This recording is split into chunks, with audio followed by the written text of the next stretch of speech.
You know, when you have it on static view, they can't even see that anyway.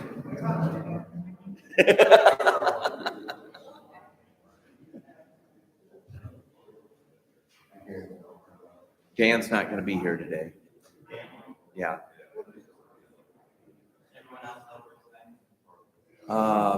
Yeah, I was expecting everybody else.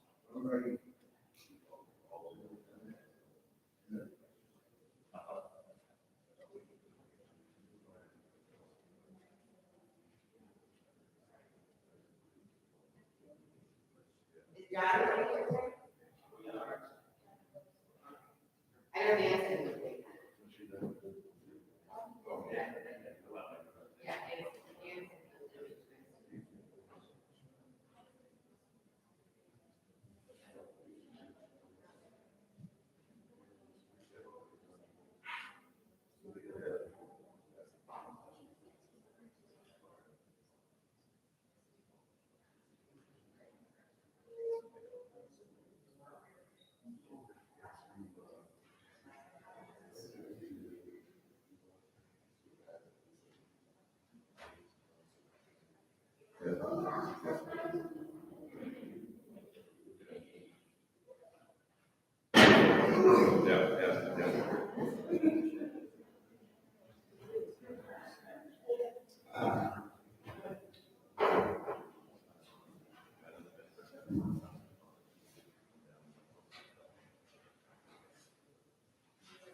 Here, just a second.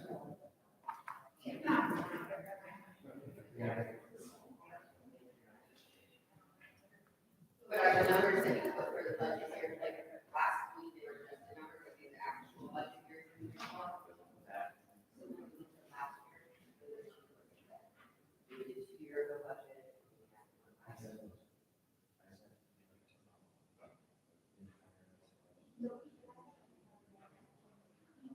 Shelley, that turnout is not.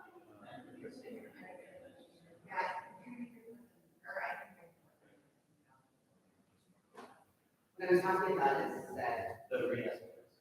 was a re-estimate numbers. Okay, so what's in here right now? And has, last year's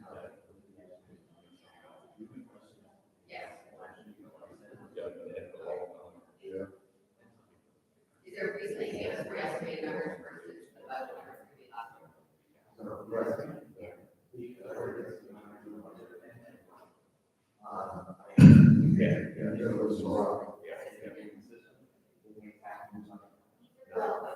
question is how to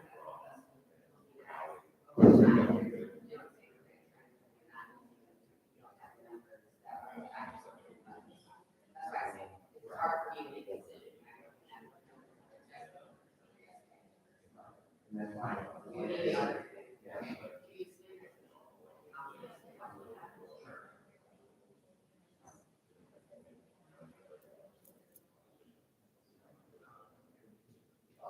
I've texted him. I haven't got anything, so if you want to go ahead.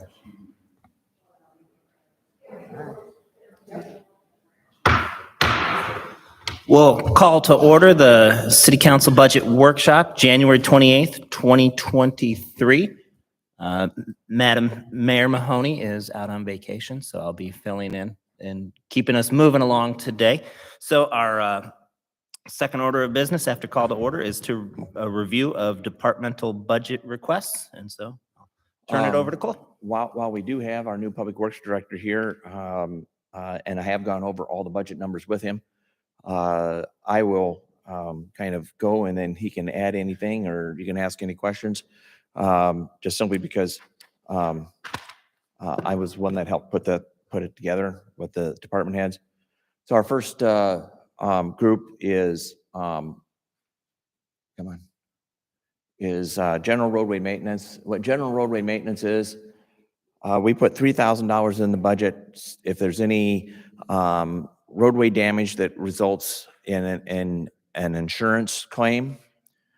So for instance, a year or so back, one of the windmill blades tried to come through the center of town, tried to turn onto 7th Street, took out some curbing, took out some signs.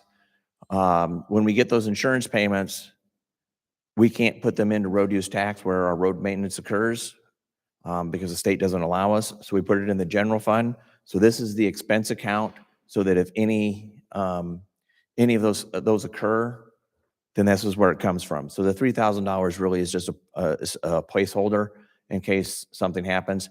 It doesn't happen every year, but you can see like 2 years ago, that $8,940, that was the windmill blade and the damage they caused. Okay. So the next item is street lighting. Right now, what it is I have budgeted the full estimated amount of street lighting into the general fund. When the general fund committee was looking at different ways to reduce the pressure on the general fund, one of the things that occurred was we shifted a portion of street lighting over to road use tax. At that time, the intention was to do that for 1 year to see how everything panned out. So I've put it all in here, but the council needs to decide if they want to continue to split or not. And when you see the year-to-date expended, I'm working with accounting to because they were just taking it out of the same account they always took it out of. And so I'm working with accounting to get that straightened out so that the remainder of the year it comes out of road use tax. What I can tell you is that road use tax, the revenues will increase by an estimated $40,000. That's the only increase we get there. We are levying more for the insurance and benefits. Last year was 50%. This year's 75%. Next year will be 100%. Will be levied for, so that relieves some of the pressure on road use tax. However, the last projections that were completed has road use tax coming to a point where it doesn't sustain itself within the next 5 to 6 years. So my question is how do you want to deal with street lighting? Do we want to split it again, or do we want to leave it within the general fund? I can tell you that the general fund will have, I believe, a surplus, but it'll be smaller than anticipated. Part of that reason is because the residential rollback went from 59% to 56%. There is a bill currently, Senate Study Bill 1056. What that would do was lower the residential rollback for this year even more. The reasoning for that is that the state moved to take multifamily housing and not assess it as commercial and assess it as residential and slowly bring it down to the valuations down to what the residential rollback is. In this fiscal year, they were supposed to split that out a different way, but they didn't, which resulted in a higher residential rollback than what would be otherwise. Senate Study Bill 1056 would reduce the residential rollback by about another 1.5%. And the current version says that would be affecting this budget here. So that would mean that general fund revenues would be further reduced. They do have last year they passed so that every commercial industrial property would receive a rebate on their first $150,000 of property tax. The first $150,000 is not at the residential or at the industrial valuation level. It's at the residential valuation level. So they made that an automatic versus the business and industries applying for it. We do get some money back on that, but that money is dependent upon our property tax request and our property tax levy. Because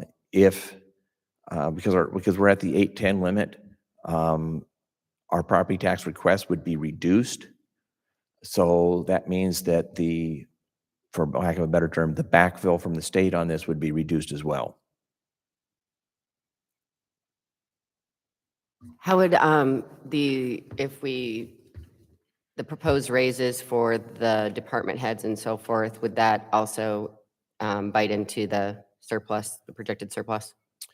Yes, it would. The impact of that is certainly less than the impact of other items, such as leaving the street lighting in there.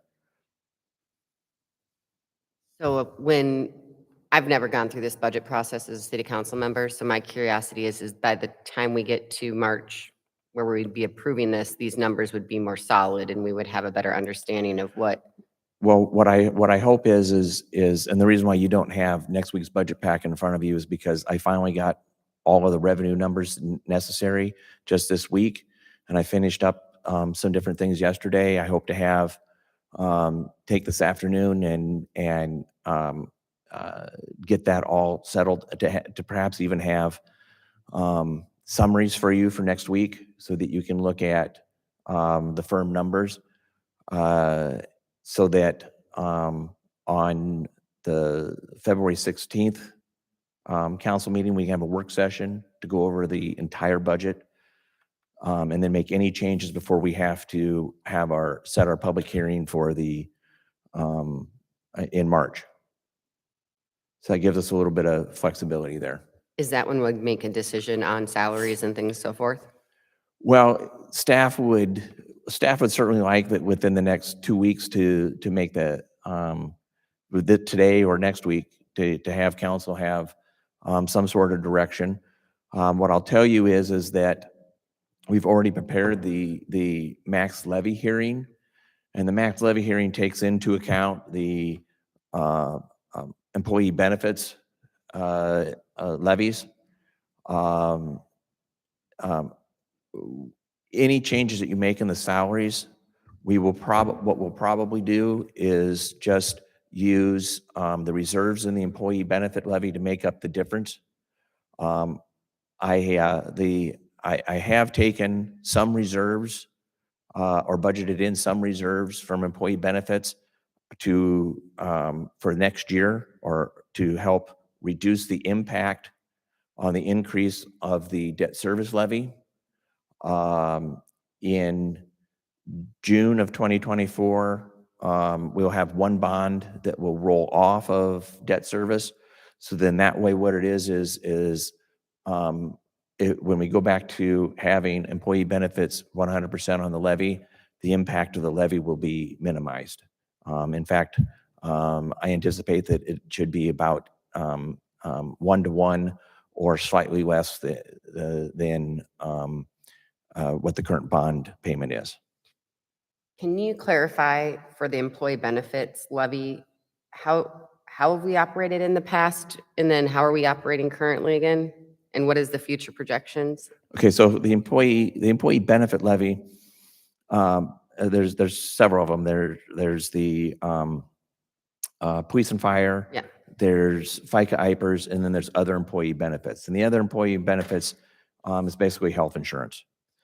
So the reason why there's a surplus in those funds is, and this is only my assumption, is that in 2012, the state of Iowa moved to take commercial industrial properties from being taxed at 100% of their valuation to 90%. And they said to cities, what we'll do is we'll backfill you the difference.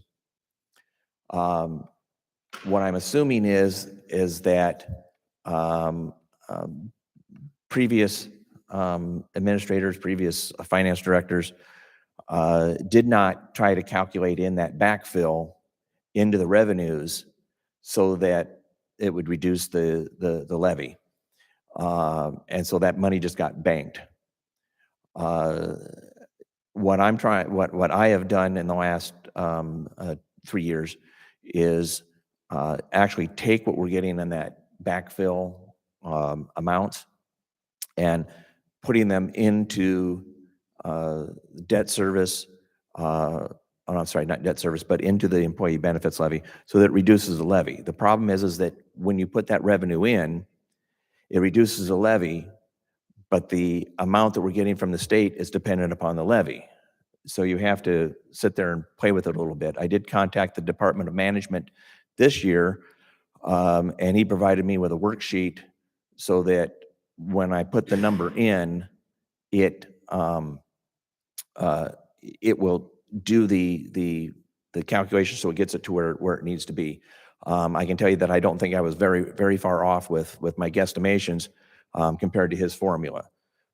So we're using that money we get from the state because in the general fund, the debt service, and in the employee benefits, we get that money back for what was the original backfill and for the new backfill. And so I've used those formulas to calculate for debt service and employee benefits a way to include that money so that we're actually getting the benefit from it in a slight reduction to the levy. Okay. So in regards to the street lighting, when the general fund committee sat down and brought that recommendation forward, was that proposed as a 1-year recommendation with moving street lighting funds to road use tax, or was that ongoing?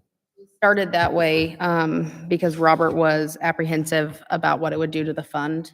Most cities actually have it the way that we proposed for the 1 year is why we were asking to move it that way. I actually would be in favor of leaving it split at least for one more budget year, especially because it's not going to affect road repair if we're doing a $5 million bond. Yeah.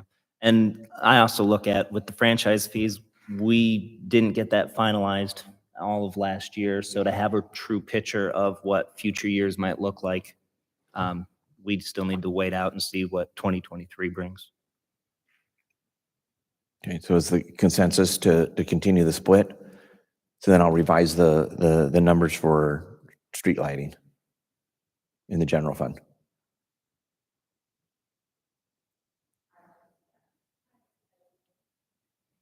Okay, so we'll revise those numbers. It'll probably be down around that 110,000 mark there as well. Hopefully what it is as more lights are converted to LED, that the power usage goes down a little bit. So, okay, so any other questions on street lighting? Have we considered doing a study about a 3-lane conversion on Main Street that would impact our future street lighting? There's been discussions, but nothing concrete. Okay. Because one of the issues that we have right now is that our Main Street we had an initial study done by Iowa Initiative for Sustainable Communities, college students, to look at a 3-lane conversion. And one of the things is that we struggle with on Main Street is property owners are unable to apply for federal grants because of the noise on Main Street, because of the traffic. And so that really impacts the ability for us to have reinvestment in our private properties on Main Street because they can't pass the environmental noise study. That's the reason the $600,000 grant from the state of Iowa was such a big deal, because we didn't have to go through the noise environmental study. So that's one of the reasons that there's been a recommendation from the conversations that we had with Iowa DOT and the conversations that we had with, because Iowa DOT was involved in that study as well. They said that if you would do a 3-lane conversion, you could look at your Main Street from a perspective of having all types of traffic, including bike and changing things like that. It would most likely reduce the noise level as well. And also, because of the traffic calming measures that happen with a 3-lane conversion, you would have less need for streetlights. So there's certain conversations around this is like something that we could be interested in, maybe actually advancing a bigger study about what that would look like, opening up opportunities for our community that we now are unable to get. I think it was proposed potentially in like an out of order way. Initially, it was remove the streetlights, whereas Stoplights, not. stoplights, sorry. So instead of do we move to a 3-lane, which would reduce the need for Yes. said stoplights. So we definitely had big community pushback, understood for safety, and the fear of removing the stoplights as it is currently. Okay. Well, I would just, the Comp study, plan. if you want the study that was done by the students, I can provide that to council, but I just think it'd be an interesting conversation.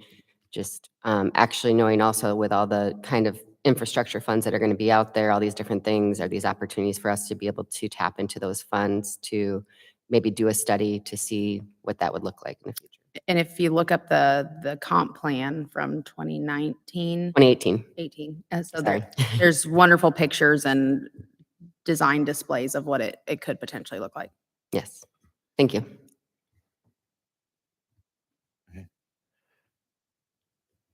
Any other comments? All right, so let me get this back up. The next one is traffic lighting. So this is actually, that's not what I want. So this is actually the traffic lights. There is there's no capital expenditures within the department at this time because we will finally have all of the controllers replaced this year. I believe there's 3 left. They're on order. I don't think they've come in yet. No, they have not. They have not come in yet. Additionally, we'll have converted all of the lights over to LED. So you'll see a reduction in the electric. There are 2 maintenance line items, and I believe they're catch-alls. So I didn't get that changed. But there probably needs to be combining those 2 or reducing those 2 to what actual levels usually occur. What we would hope is that because we have the new controllers in, that our maintenance will be drastically reduced in the coming years. So we will make some adjustments on that. We'll probably um, combine those two the combined between those two line items, probably put it at around, um, uh, $750 to $7,000. Because when you saw, I was just looking up what was in, line item 6350, and, property maintenance and maintenance, they tend to be the same thing. So we'll probably combine those line items and, reduce them slightly. Any other questions on that one? Okay, so that is, those departments. The next one up is bulk fuel. Our bulk fuel facility, of course, is what, we use to fuel all of our vehicles. By us having the bulk fuel, system, we're able to buy, at a better price than if we were going straight to the pump. Um, we do have, agreements with the school district and C-Bus.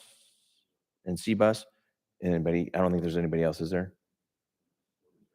Yeah, so we do have, agreements with them where they will come in and we do put a, slight, upcharge on their use, but again, it's below market rate, of what they would get at, gas stations. So this is the expenses. As you can see, as fuel prices have gone up, our expenses have gone up. Um, it's a pretty much an in and out. So when you see, on revenues, you'll see an in that, is at least as equal to, the out.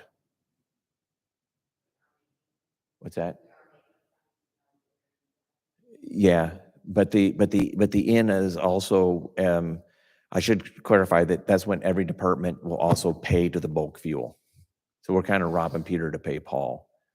But there is some, but our out is, our in is greater than our out because of what, we get from the school district and C-Bus.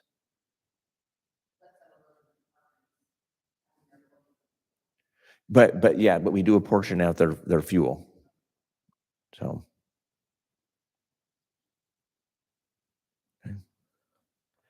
Any other questions? If it doesn't.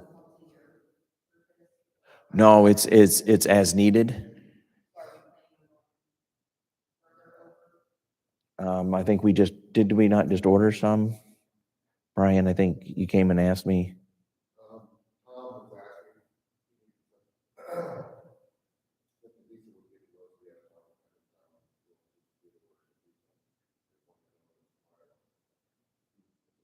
Okay. So, yeah, we will probably be making another purchase.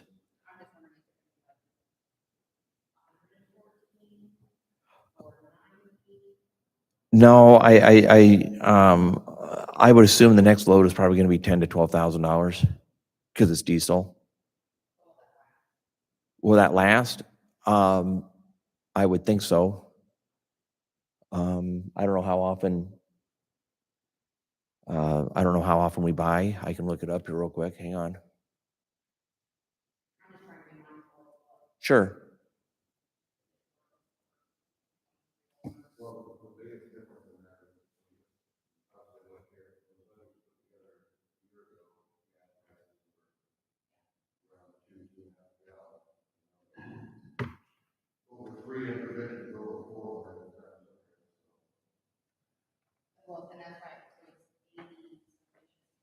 Or do we need it, or do we need it to be higher? Well, 80 might be low because now they're now talking about $4 gas by July. And so, yeah, so, we'll go back and we'll take a look at the forecast on fuel prices and go from there. Understand that when I put that estimate in, as you look here, these two on your screen, the two purchases in January were not in, because the original, when we did the estimates, we were looking at December through December only. And now January's included in that. So we're closer to the top than we were before. So yeah, there probably needs to be an adjustment in the bulk fuel. Okay. Looks like projected year-end balance of 101 on your screen there. What's that?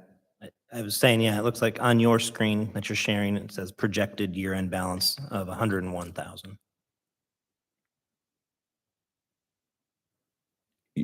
Yes. Oh, I see. You're looking at that. Yeah. Because year-to-date budget balance difference. Yeah.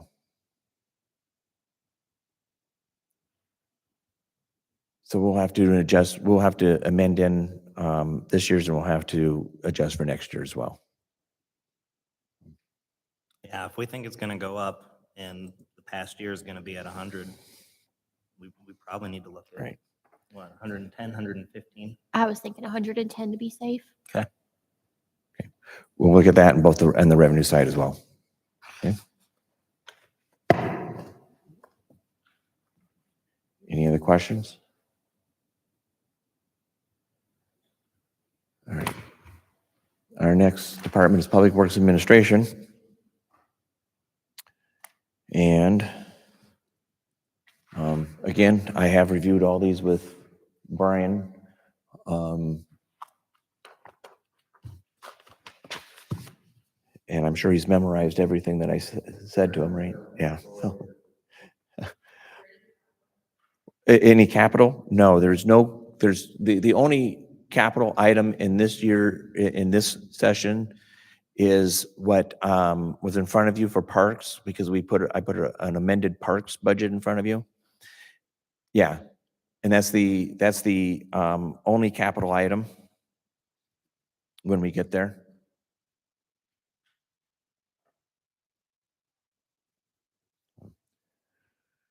So in Public Works, salaries and benefits. We are maintaining dues and subscriptions. Brian has already indicated that he wants to go to some conferences. He has joined the Iowa Public Works Association. Yeah, the American Public Works Association. He's already joined that. What's that? Yeah, the Iowa chapter. He has indicated that there are some conferences he wants to go to and some other training. So in past years, we haven't used a lot of it, but we expect that Brian will use more of it. So out of there's the dues descriptions, training, and travel. So that gives a $3,500 for basically training and travel, and another $1,500 for dues and subscriptions. The gas and oil, that is for 3 Public Works vehicles. They don't get used, don't get driven a lot of miles, so there's a high usage of gas and oil. The 2 older vehicles are starting to have a little more maintenance, so you see the maintenance costs going up a little bit, but we're still able to adjust that budget down just slightly. In the miscellaneous services, we haven't been spending near the budget, so we've reduced that. And let me call that up so you can, real quick, you can see what we use in that. Do we still have a big expenditure expected What's this that? year? Or the miscellaneous public work services, do we still anticipate an expenditure on that? Because it looks Yeah, like we we always increased the anticipate. budget. Yeah, we anticipate expenditures. But is there already one specific we know of that we just haven't paid a bill for yet? There is one just happened in the last, all relating to our testing services. So the guys that are recertified, are being certified, the AirPod barrier for fresh property testing. We had to order, we had to order some additional supplies to do our gradation for gravel. So those haven't been sent here, and actually haven't copied them back from them yet. So for all of that, we have to do that. And what currently comes out there on a regular basis is cell phone service?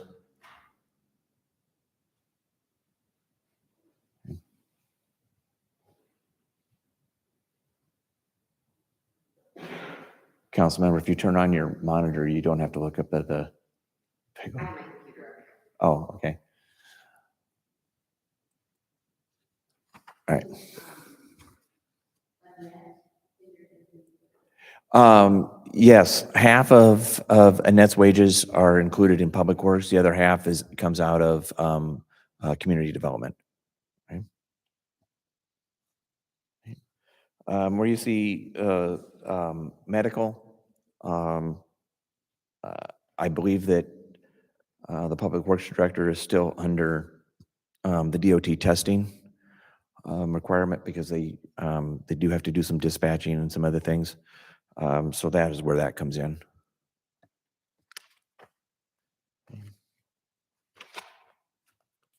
The payment to other agencies, remind me, that is, we pay that once every 2 years to, So actually, that I was talking to Jason about that yesterday. It's actually an annual deal, so that's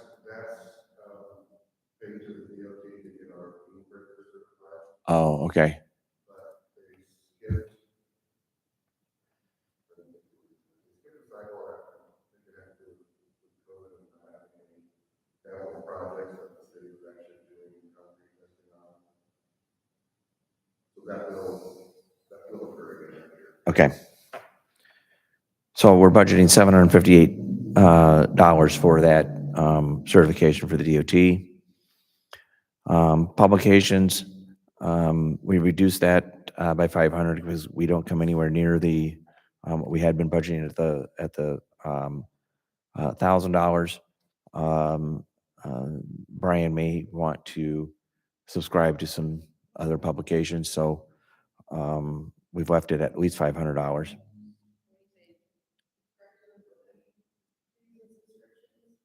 Well, dues and subscriptions could be, was more along the lines of dues to professional services. Yeah, well, okay, so you've caught me, I misspoke on that. What it is publications could be one-time volumes of something. So if it's a update to the SUDAS manual or something like that. I took publications as anything that's published, so. And that too, and yeah, we do the publications for the jobs out of there, so.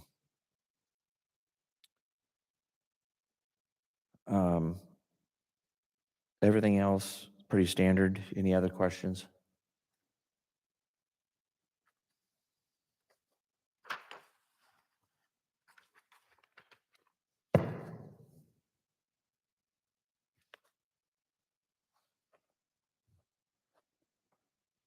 Okay. Right. Next one up is housing and code enforcement.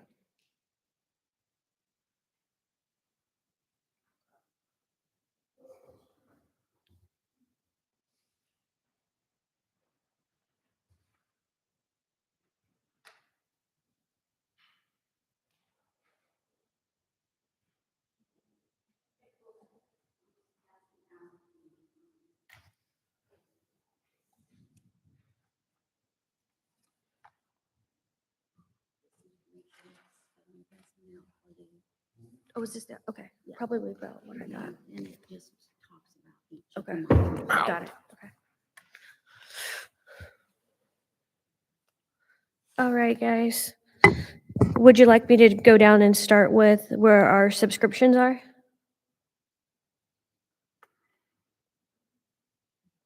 Okay. Go ahead. Okay. I'm getting there.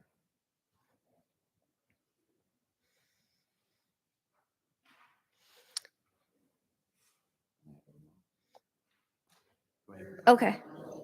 What now? No, Okay. So our subscriptions, pretty basic. We just kind of try to keep up with some Iowa information, very baseline. Training, I always look for opportunities, so we've kept it at the budget it's been running at. I would like to expand what I've been doing in the past. I've just now got to a point where I'm kind of moving forward from just everyday basic stuff. Travel stays. I guess that did get bumped up just a little if that would involve training. Gas, just basic, pretty much run the same amount all the time. And often I use Pam's vehicle, so it's more efficient unless I know I'm going to be picking up something. Our labor cost, want to keep that at 57 from last year. We've been taking more time with people to encourage them to make those efforts on their own, take into account their struggles, but getting done what we need to do. I'd like to say we put out over 260 letters on grass. We've had nearly 50 cleanups and secures altogether, and it kind of ebbs and flows month to month where that is. I'm sure there's more secures that we could do, obviously, but that's a challenge that we're working on, and hopefully this vacant property registration turns some of these nuisances and securing around here in the next year. We hope to see better communication with people so we can actually get them to step into their part. Publications, it's really huge. I do a lot. Like if we would happen to have a vehicle nuisance tow, we put that out in the paper. Demolitions, we put those out in the newspaper. Recording at the county, those are very low fees, but they're there. We have to put out our grass, our snow, that information, we put that out as well, which we also utilize, sorry, from our waterworks. They are great with making inserts, which doesn't cost us anything, but they add that. But also we find that a lot of people, besides once you get to the dollar amount, they're not reading any additional information. So that's not something that, unless people traditionally, the younger generation isn't probably noticing that. On to, let's see, our professional services, which are with our demolitions. We are just going to be running at the 150, right? I thought we was, Cole might Okay, speak up on this one. So, the 150 right now is coming from ARPA funds. There was supposed to be another 150 that came from tax increment financing. However, the tax increment financing is not coming in at as expected. So I'm proposing not to put that additional 150 there. But the idea is that the additional 150 was supposed to also not just take down houses, but to help rehab some houses. With the pilot grant, there was $200,000 that was going to go to regional planning for housing rehab. We're going to apply that to the pilot grant. So that takes care of the rehab side. And that $200,000 is actually $50,000 more than what the match is for the pilot grant. So the 150 you see in Casey's budget is strictly for demolition.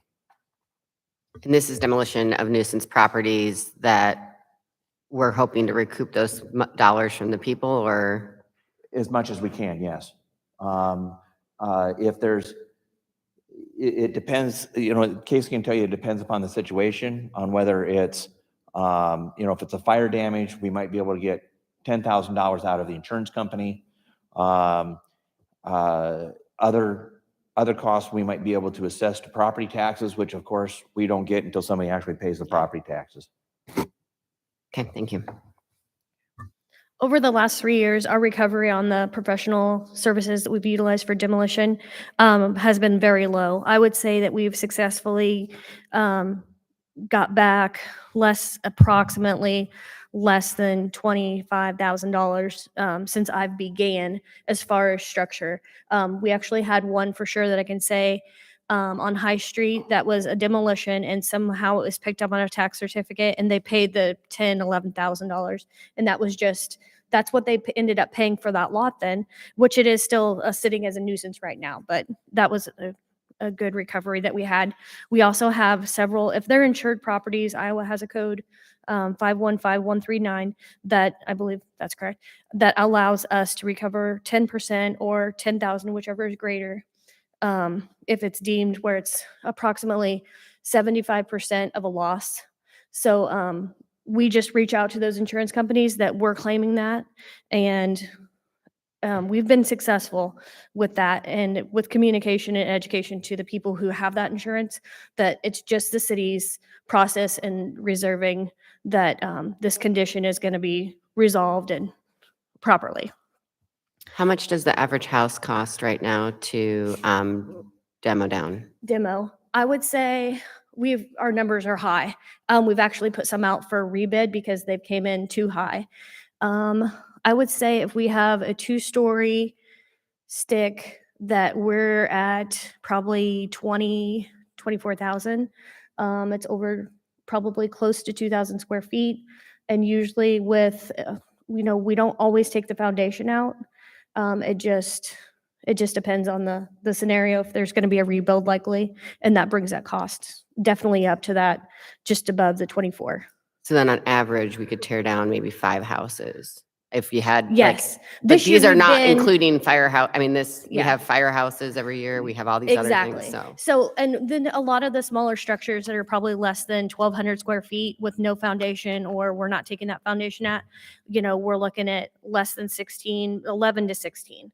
It's hard for me to just put a number Oh, no, I out. know. It depends too if like the siding is suspect material, that bumps everything up higher too. So that's really, that beats us down on the cost of demos, is that suspect material. thank you. So our cleanup, for citywide cleanup, which we do twice a year, we've tried different things. Pam and I have like brainstormed a million things, but we did ask for another 1,000 on that, hoping to look into opportunity to expand any kind of cleanup idea. So that's why we threw in an additional 1,000. And sometimes we're not exactly sure where our tipping fees will be by the fall. I haven't got a chance to reach out to Great River Waste, but see where they are with any increases on electronics is usually what we look at, not so much the weight coming in. Office supplies, everything basic there. Operating costs, Pam and I are asking the council to consider software updates. We've made some efforts in looking, Pam's made great strides in looking into potentially using iWorks. It's used with multiple other communities. We have 4, and I believe that Mount Pleasant is one that's the closest to us. But there's Solon, North Liberty, Ottumwa, and Fort Dodge may also be using this system. I think we're going to take more time and talk to them, and maybe get an opportunity to, actually maybe see it at Mount Pleasant. I'd like to maybe run up there and see hands-on what they have. But it would be for like permit management, so that we could keep track of data, track times, inspections, and then also follow a GIS map. Maybe we could see concentrated areas of updates. Licensing management, that can be used in multiple departments. I don't do a lot with that, so I can't give any details really. What I can give you more information on is for code enforcement. I'm hoping with us expanding our vacant property registration that we're rolling into very well, that this will help us track those things, because it's going to be an ever changing, ever growing and shifting from back and forth. So we can track that. And also when we hopefully, we have great plans to get into rental, registration and inspection. And all this technology software is going to help us keep pace so that we can use our time best. Often in a day, you spend 20 minutes on something and then, time management is the hugest part. You want to get like 15 things done in a day, and sometimes you get bogged down by 5. And I think we could be way more efficient if we can have some software. Well, I was curious also how other communities, because I got a certificate in GIS and I taught it for graduate level students and undergraduates. And 80% of information nowadays has a geographical data point. And when you can collect that information while you're out there with your phone or whatever software you have, it can really simplify the data management aspect because you can spend a lot of time trying to plug everything into an Excel sheet. Is there opportunities for this to be also something that could be used by the public works, for instance, when they're going out and identifying a nuisance tree or identifying something that needs to be adjusted and it will plug in? I was just curious about that aspect from the city's perspective. Absolutely. So, whoops, I'm sorry. No, go I ahead, just Pam. You wanted know it to, so actually on the, there's several different modules that you can use in this. This is not included in the cost of this Yes. particular one. The one that, the cost on this is for permit and code enforcement, Mhm. and then adding portal home payment processing and GIS services. That doesn't, we do not have to take all those modules, but that is what's included in the 15,000. But other modules, there's streets for public works, there's, that they can manage that. There's unlimited licenses on this particular thing. The fire department can use it in a different building. So I think that this one, it looked like to us was the best fit for For our your needs. community. Okay. Thank you. I And, appreciate yeah, that. And then if, like I said, if it works out well and Public Works wants to use it on when they're doing the streets, sidewalks, I think that it would be, something to investigate. Well, I was going to say, perhaps what we look at is we have it start with our vacant property registry inspection program that you can look into. How does this work in together? And then how can we grow it over the years? I don't think you want to all of a sudden like throw it all in there because it can be really intimidating. So see how it works for the first program organization, and then we can have future conversations. But I think it's a good step. I think it's critical of the data management side of it. I went to a seminar at the League of Cities conference for iWorks, and everybody that was in on designing it, it looked really neat. And I like the citizen portal from home that you can look, what your fee is going to be before you go in, or you can pay right there, or what the rule is for front yard fence. I've been working close with Casey the past couple of weeks, and she's really organized, but you can tell that it takes so much time because there's a spreadsheet for this and a spreadsheet for that. So to have it all in one. Yeah. And we try to talk between departments. I work with basically every department, at some point in the day, we work together really well. And it would be easier if I could just, we can share. There's probably obviously you get multiple user options. So that would be so much clearer, Is this also, does this have an option for you to maybe do online building permits as well? It does. Awesome. Sorry, that's like, that's a great.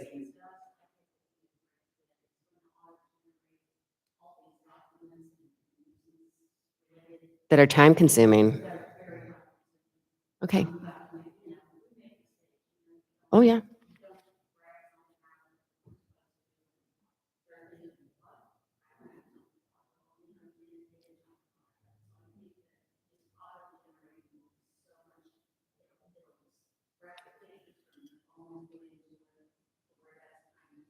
Yeah.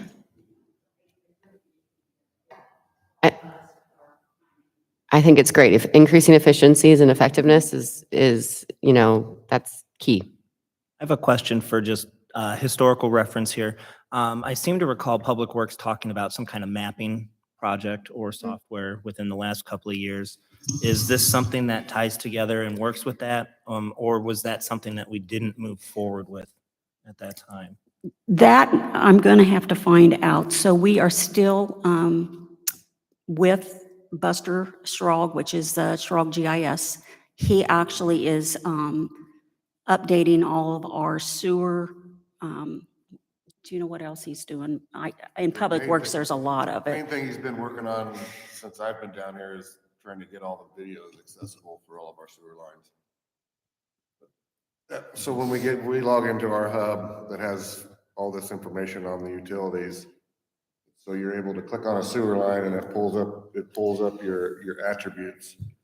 And then there's a video link. You can click on that video link and then it shows you the video, the television video of that sewer line. And he's been working, at least for the last 2 weeks I've been down here, I've been working with Michael on getting those more accessible. And So we do these just- work together, or would we end up then, if we move forward, having two different GIS services? You know what? I will find that out because I do not know. Prior to spending money on the GIS part of it, we will find out. Because we are paying Buster for updates on that. We do pay for a GIS, which is online, that is involved in this. And then we also have with the county, the pictometry. So we have a lot of GIS that we need to make sure we combine. I just want to make sure we're not having redundancy at a. Yep, I extra totally cost. understand. So typically what it is the difference is that GIS is geographical information systems. And so there's different ways of collecting data. So having the different kinds of software, for instance, Buster is doing a certain project. In the end, you're going to have the same, either a shape file that has attributes for each of those different things. And those are going to be able to use with any GIS. If you're using ArcGIS or if you're using any sort of GIS software, the information's all the same. So it's all, it's just the difference here is how they're collecting the information, and the information collection aspect is there's several different kinds of software that you can use for that.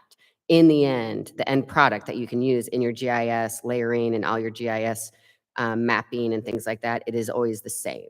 It is able to be used across all these different kinds of software. So it's just, what I think is the conversation is that if he's doing the actual going out and gathering the collection information, Buster, in the end, we'll have the same information. He's using whatever software he's using to collect it. Well, I believe we've got some software for what Buster's doing, so I just want to make Yeah. sure. And I would just have Pam clarify that as well. But from my background in education in GIS, it's the information that you're getting is always the same, and it's able to be used across all different GIS. It's been very standardized. It's just the softwares that are different. If we don't need to pay for two softwares, No. that's all I'm asking about. No, yeah, I know what you're saying. After the initial purchase price, is there an annual fee or anything for the software? Okay.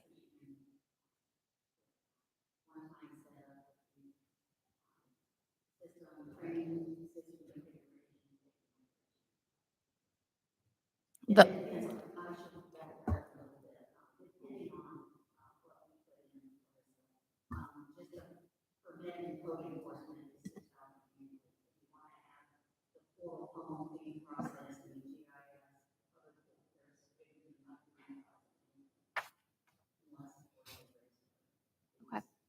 I'm assuming though, this would allow you to probably stay on track of like the judgments. I think that we could expand what we're doing with our time besides just focusing on the nuisances. And then as we get into the vacant and the rental property, then it is gonna be the future of the best use of time.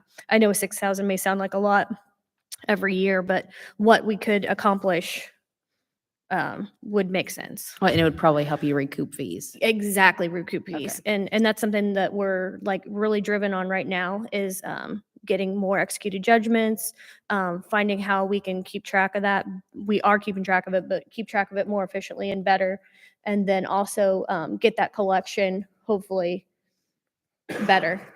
Instead of being reactive, we're Yeah, being exactly. proactive. Exactly. So Yep. hopefully we could turn around and it could pay for itself. I really think it will pay for itself. Okay. Absolutely. Yep. And I can show those numbers as we go, within that first year. So, we know where we're at. Okay. Anytime I would gladly,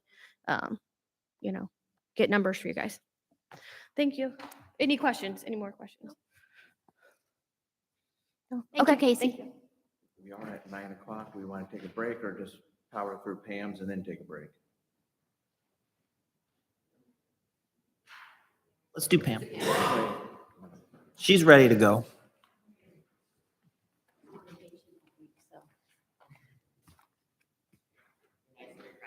Yeah, well, I went to Kansas City to see my grandkids and my sons, so that was very nice. Okay, guys, not a lot has changed on my actual budget.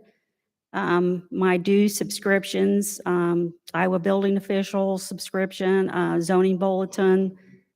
uh, You know, there's different code books I generally get throughout the year if I need something other than that. I have some online codes that I pay for. Um, Training. I honestly don't do a lot of training.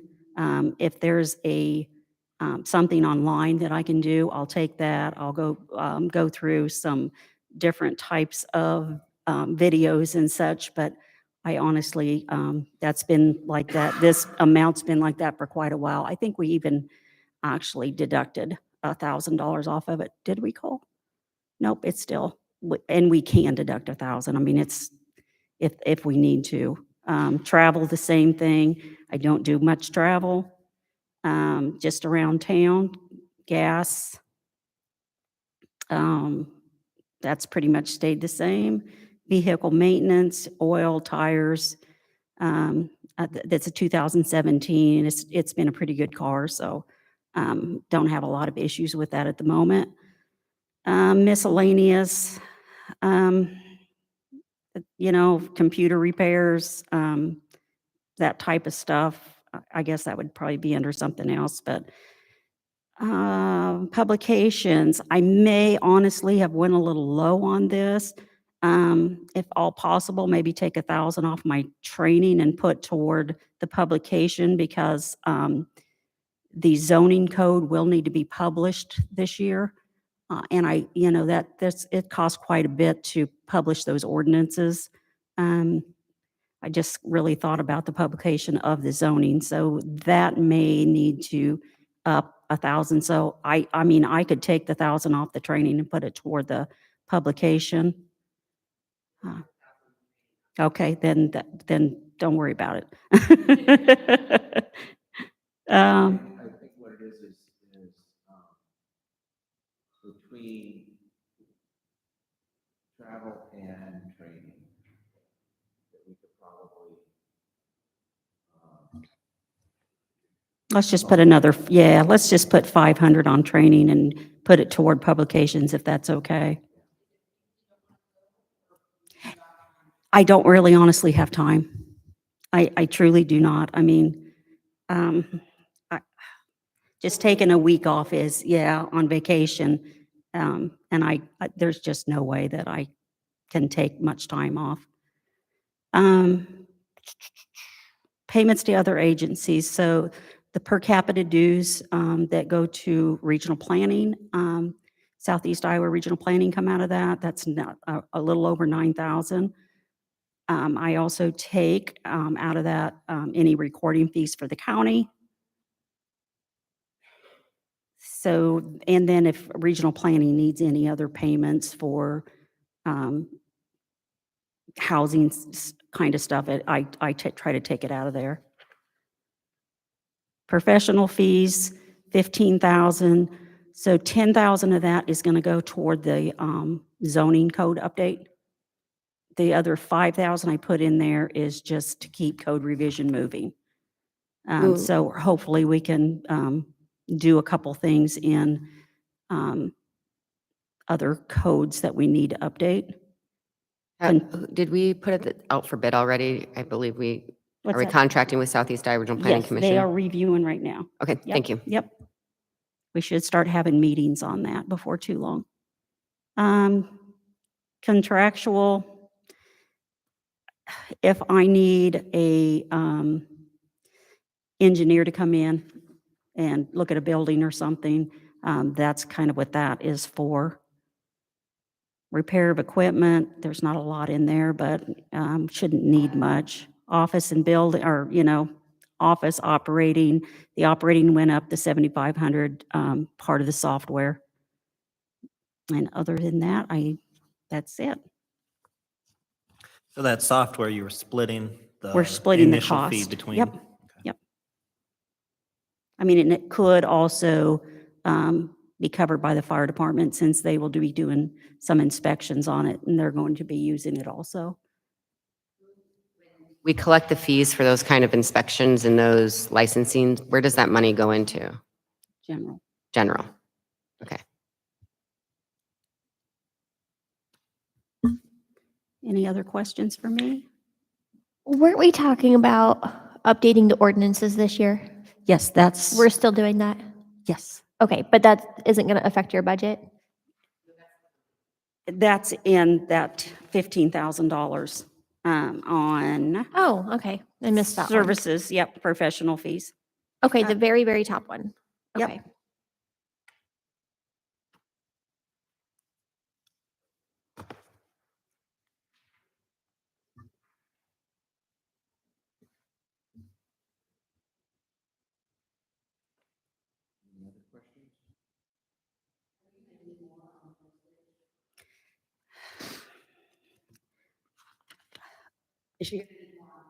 I shouldn't. I should be okay. Casey's got it covered in her budget for the, for that information. You did increase your budget for postage, correct?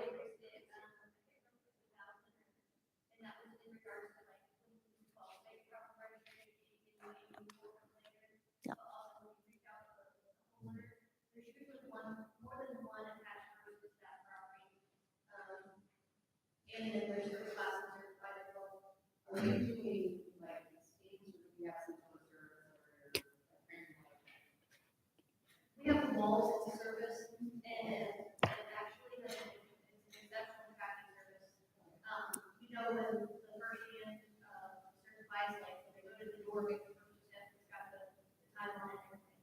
Yeah, and we just use the postage upstairs that we have a, something that, what is that? It's a postage meter.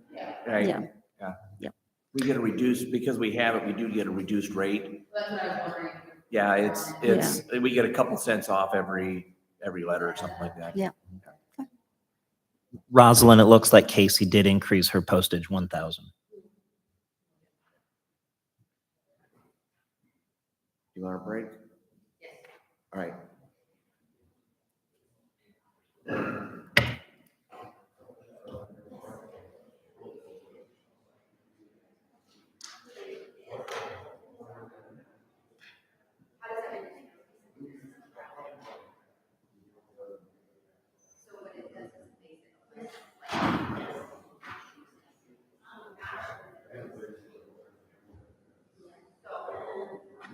Okay, Mike.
Cool. See you later.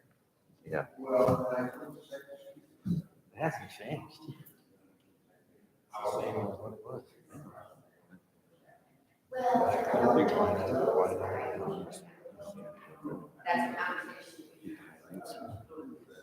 We did that in 3,000 in capital. We're split it between 2 years. This year, Down there in the taking bottom. it mortgage, taking it from other line items. We think we'll have room. I think the pond took back off a little bit too when I went by this morning. I've only got one more dish effort, but I can wait for it to unthaw. Because that's not, there's no way I'm going to eat. We have to fill it in. We're filling it.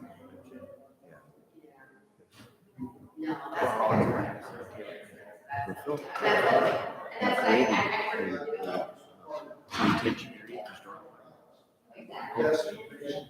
Use that.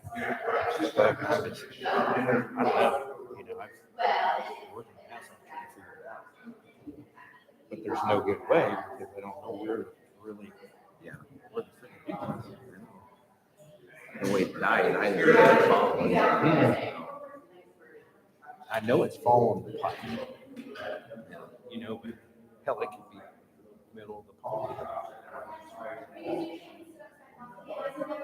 I'm just like,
One thousand years is bankrupt.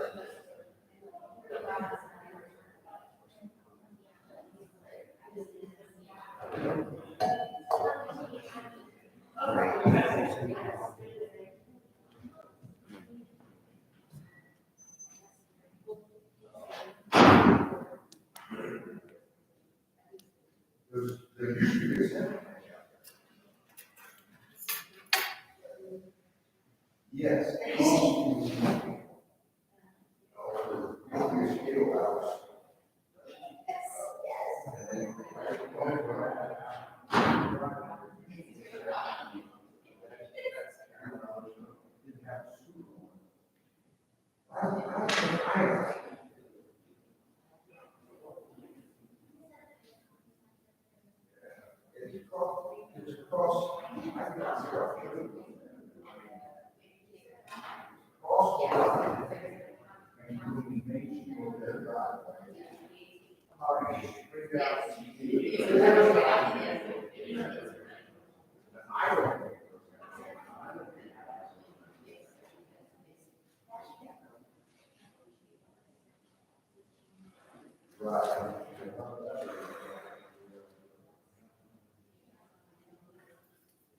You making note of all the changes, right?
All right, we'll get back on with the meeting now.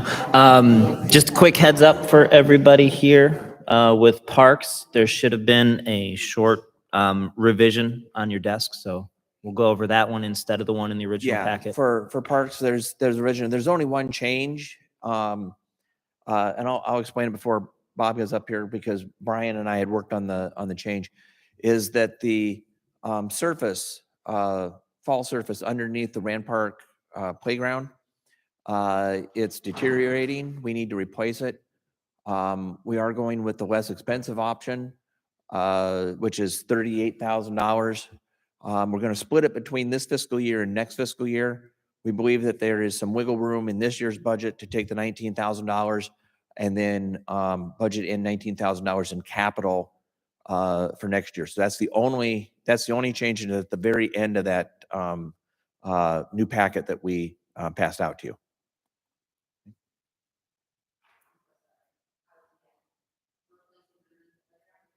Yeah, so what it is the surface underneath the Rand Park playground is deteriorating.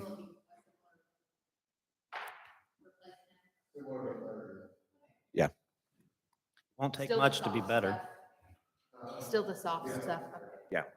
Similar to what's out at Home Park. Similar. Is Similar. it gonna have a lifespan on it and warranty? Because this park was only done, what, 3-4 years ago?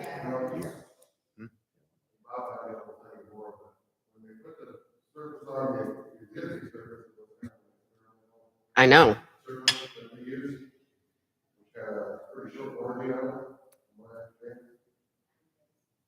Five years. We just never followed through with.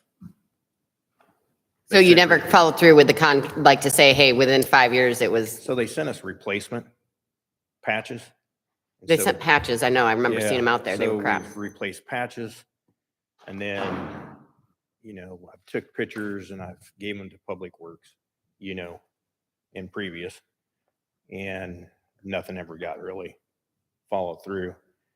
And just over the year, you know, within the next couple of years, it's just starting to, you can take your boot and actually roll the whole surface. Oh yeah, we go down there Yeah. 3, 4, 5 times a week. So the black surface underneath, it's still solid.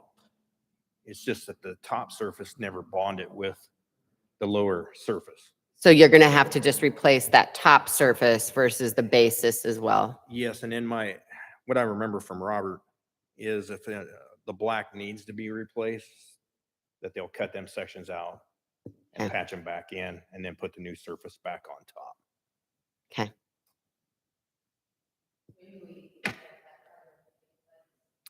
I think we got to have it figured out by June, spring, to hold that price.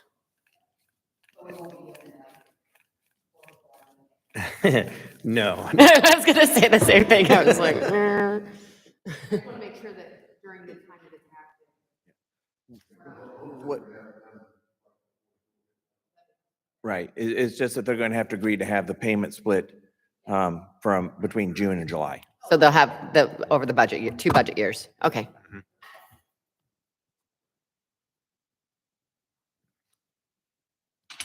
Anything else on that?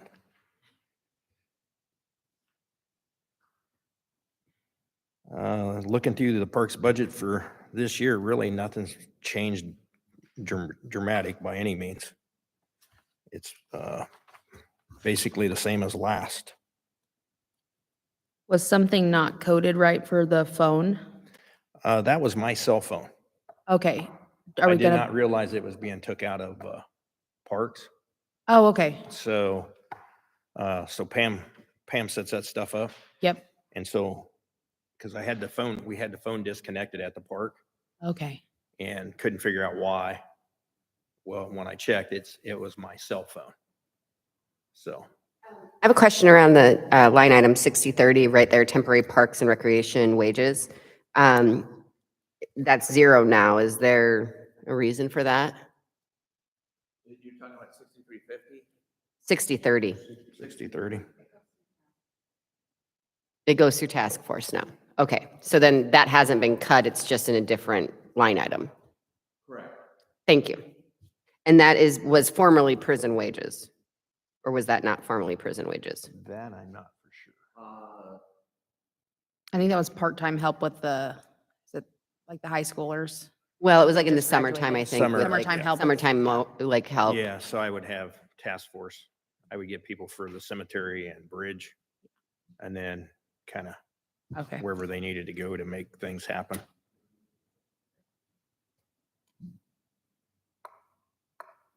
Bob, can you point out in the current year budget under capital equipment, Parks and Rec, 6710, what the projects are that we're doing this year? That is the trail. Oh, yeah, I forgot about that. Yeah.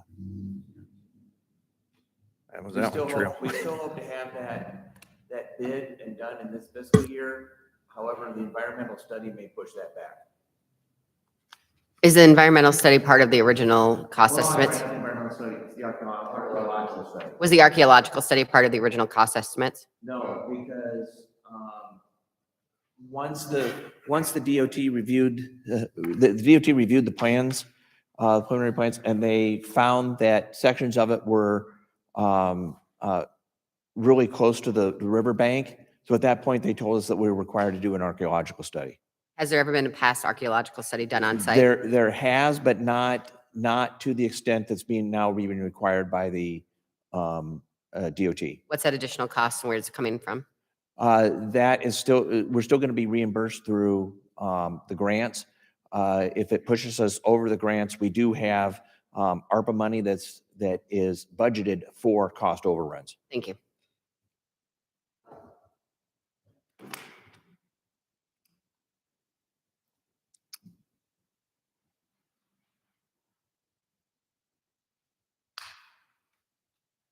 Anything else on parks? So this is for all parks in town, right? Yes. Okay, so last year, Robert had taken out the barricades in Triangle Park, kind of around all of The the surrounds? equipment. Yeah, the Yeah. wooden ones that held in the wood chips. Mhm. So what's the plan for that? Are we just gonna keep putting wood chips in there? Yeah, the problem is trip hazard. Mhm. Kids tripping out of the wood chips. Yep. So, Now we- they're kind of like all over the grass and they're just Yep. everywhere. so the plan is when Michael and I get together, is digging dig down and put a trench around it where the wood chips will feather into. Okay. We just never got that far last year after we tore it out. Okay. I And remember, there's still gonna be a shelter house Yes. put in there this year? Right now I'm working with Michael. We're looking at the spring pouring concrete. Okay. And then who we was gonna have building, they don't have enough kids. So looking at a different option on seeing if I can get somebody to donate, putting the structure up, have all the structure bought. Mhm. I just need to, get it up. Out at Kilbourne Park, is there a slide that's been removed out there? It's back. It is back. Okay. It's the ones that kids took a sledgehammer and beat a hole through it. So they moved from the neighborhood, so the slide's back. Okay. I had a new one. I just waited for. Well, I found the hammer. It was actually in the trash can, hid in there, so I took it. So, yeah. Do we have any extra for Bentley's playground, seeing as it's been winterized for its first winter? I'm just wanting to make sure that That's a everything, very good question. We have budgeted a little bit, but until we run it a year, we're not exactly sure. There's going to be probably an additional electrical cost, because everything out there is electrical. The waterworks is donating the water, so we don't have that. And then the cost of shutting it down, unlike the pool, we don't have to get it started. There's no chemicals or anything like that. But shutting it down, you've got to get the pumps cleared and the lines cleared and everything like that. So there'll be some costs there. We have what we had from this year. So we have put some in here, but until we run it a year, we're taking a shot in the dark. yeah, a winter like this is just terrible on like pool plumbing to freeze and unthaw over and over Right. again. So that's why that's why when you blow everything out, hopefully you don't get that freeze thaw. What will depend upon all this is how it gets used. Now, what we expect is that when we first say it's open, that you'll have a lot of people down there, and then you might see it taper off just a little bit as the newness and excitement around it kind of drops off. But you could still see it being, and it depends on the weather too. If you get a cooler summer, people aren't using it as much. If you get a hotter summer, they'll use it more. So I think it's a great addition. I saw some kids there early part of October, I think. I thought, man, it's chilly for that. yeah, and the one thing is with this, because you don't need the lifeguards, we can open it sooner and close it a little later, because everybody knows if you go to football games that September can be very hot still. So we're able to extend it into September because the only thing that, there's no physical monitoring of it other than we checking on it daily. People go in, you press the start button, it runs for 30 minutes. Well, we switched it. We're going to switch it to, it was like every 15. Yeah, we did go to 30 on it to try to reduce the water usage because they would just go up and hit it and walk off from it. Right. So there is a timer on it, and we reduced the timer just a little bit so that you do have to keep hitting it, but that way it's not running for 20 minutes when they've only been there for 10, or somebody goes up. I just wanted to make sure that we had at least some funds in case we ever ran into that. Yeah. To be able to fix it. Yeah, to be able to fix it, that we have not budgeted for. Operations, we put some cushion Okay. in. Yeah, mine was mainly for repairs. I don't want to say that anything will happen, but with winters and stuff and buried plumbing. Right. Well, the design of that is, it's not something that's new. So hopefully what it is through the design, they've kind of built in that factor of the freeze thaw. I'm curious about the fence project perhaps around that has sort of been proposed to keep for safety aspects? Is that some, Yeah, I would have to get with, shoot, what's her name? I know who you're talking about. Ricky. Tanya? No, what's her name? With K-Play. Hmm. Trish. Trish Payne. I was like, I knew I started with a Yeah, T. I So was she like- has not contacted me back yet to come to visit with you guys on that. Okay. But that's still a factor that she'd like to do. But that would be funded through private funds Mhm. and then maintenance done by the city. Yep. We, there is a grant right now that I'm working with regional planning. It's for activities and outdoor items. The original request was to put some concrete barrier around and a sidewalk to the new playground that's going in at Victory Park. They didn't want to pay for concrete. So they've come back and said, you got any other ideas?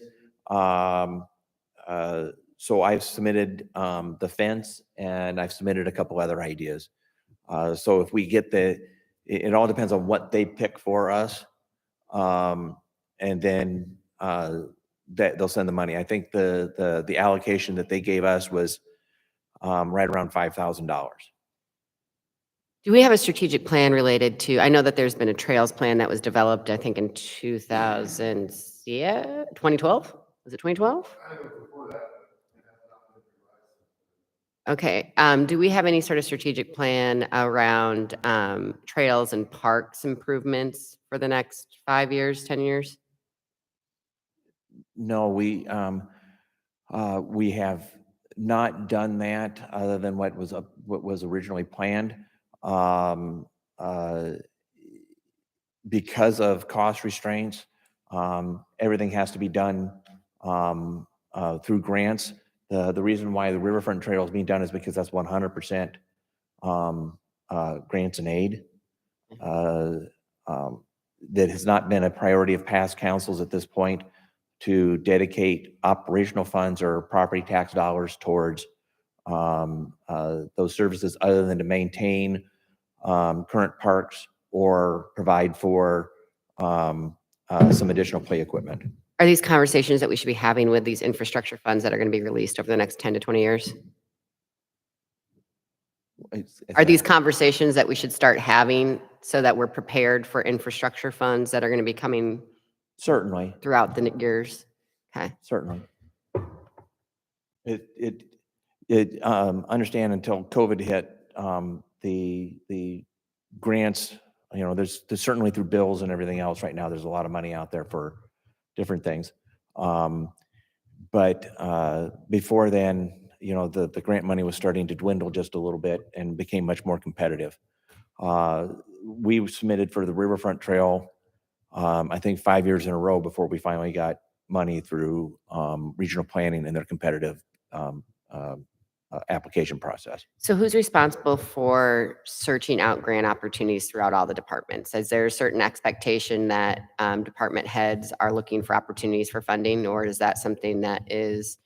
Well, myself and the department heads, we get notifications on what, if there's a new grant out there.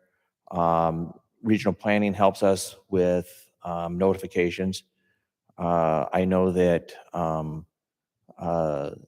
so one of the recent ones is the wellness grant from Blue Cross or from Yeah. Wellmark. Jared just sent out a notice saying, hey, if you got a project that might apply towards the wellness grant, here's your opportunity. So we do rely upon that. If we're looking at a project, we do look to see if there's some funds. What I can tell you, so the emphasis has been on streets and infrastructure recently. People and the citizens ask us, well, why aren't we getting grants for streets? Well, we have to go through the competitive process.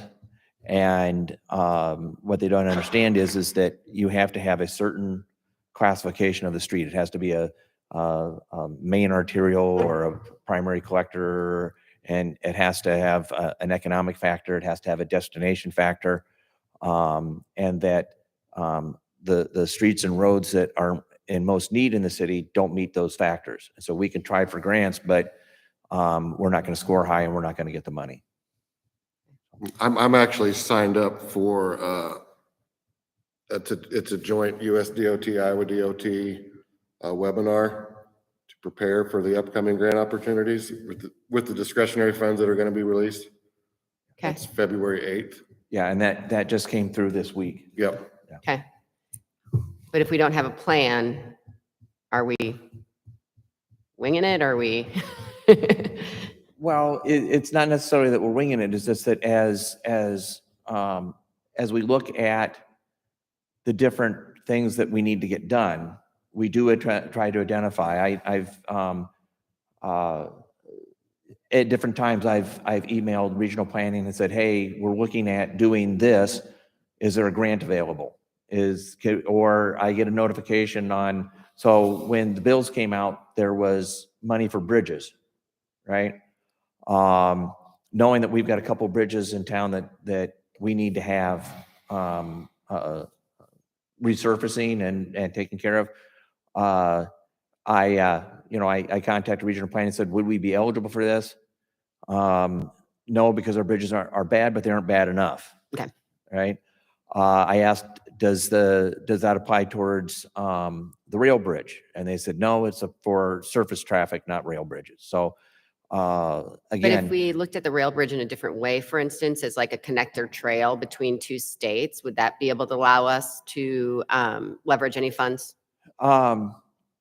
the difficulty is that if we wanted to use it as a trail between connecting, we would have to have somebody there or available to open the span for barge traffic, because you can't have a trail that's only open sometime in the morning and sometime in the afternoon when the trains come across.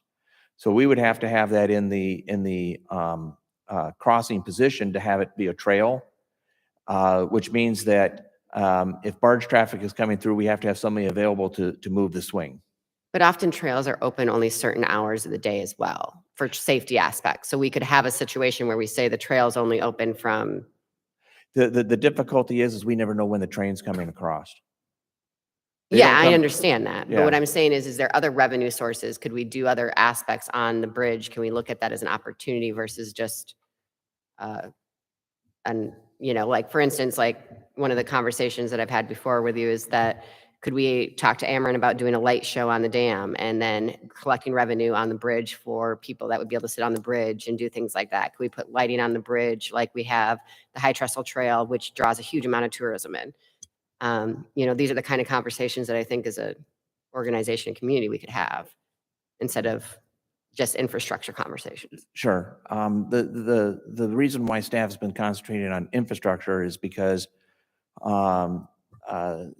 we get the inspection reports on an annual basis, and we're now at a point where our insurance company, we're actually searching for a new insurance company because the current company will not insure us. Well, we need to think of other revenue sources then too. What's How that? do we look at the revenue sources as well? Not just, because expenses are always going to go up. How do we increase revenue on something that? Correct. Well,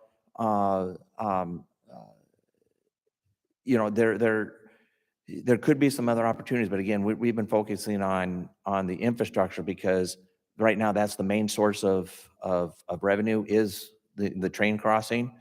And we're at a situation, for instance, if the wind is Yes, above 25 miles per hour, we will not move the swing. So that's why our concentration has been there, because the other revenue sources that you suggested, if we're not able to run the trains across, those other revenue sources won't sustain the operations either. Okay, well, I think it's important that we look at creative solutions, including just traditional. I don't disagree with you, but again, currently what it is we have been focusing on the infrastructure because that has been our sole source of revenue. I think that could be a partnership thing though, because that would definitely involve tourism. When we have a staff member to, in charge of tourism, that could definitely be something he's pursuing while you're doing the infrastructure part. Delegating that, look, we wanted 2 birds, 1 stone. I agree.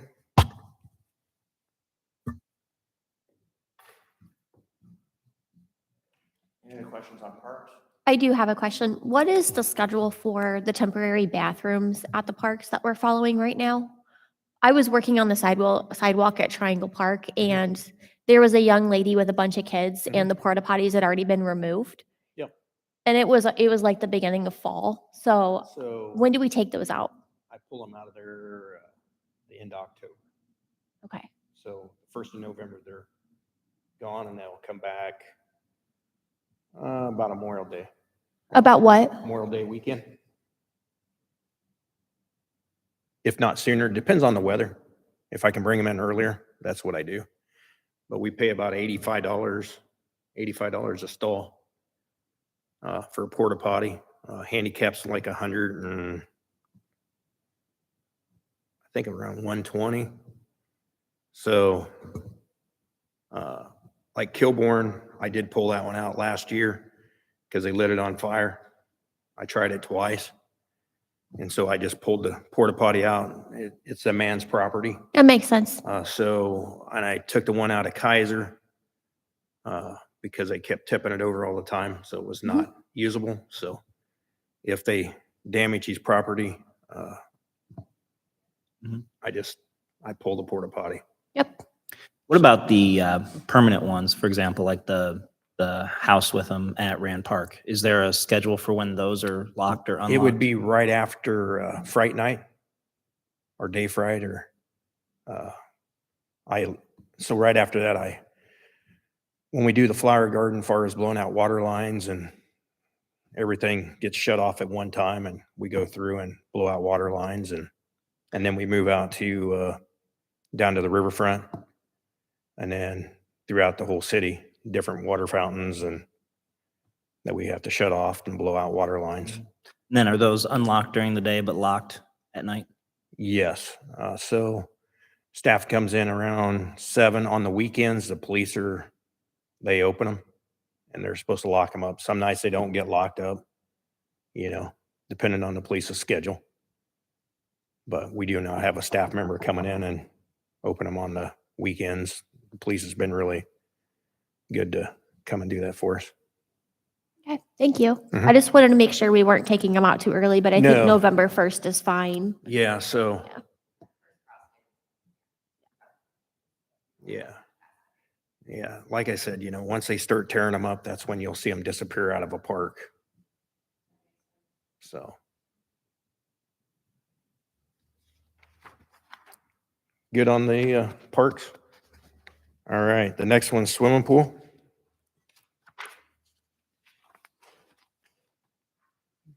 This one, I think that I don't know how we approach it because I know that there's a contract with the Y and I think they've done a fairly decent job. But last year I got tons of complaints that someone had bought a family pass and the amount of days they were closed because low attendance or random weather, they could have just paid daily and saved money.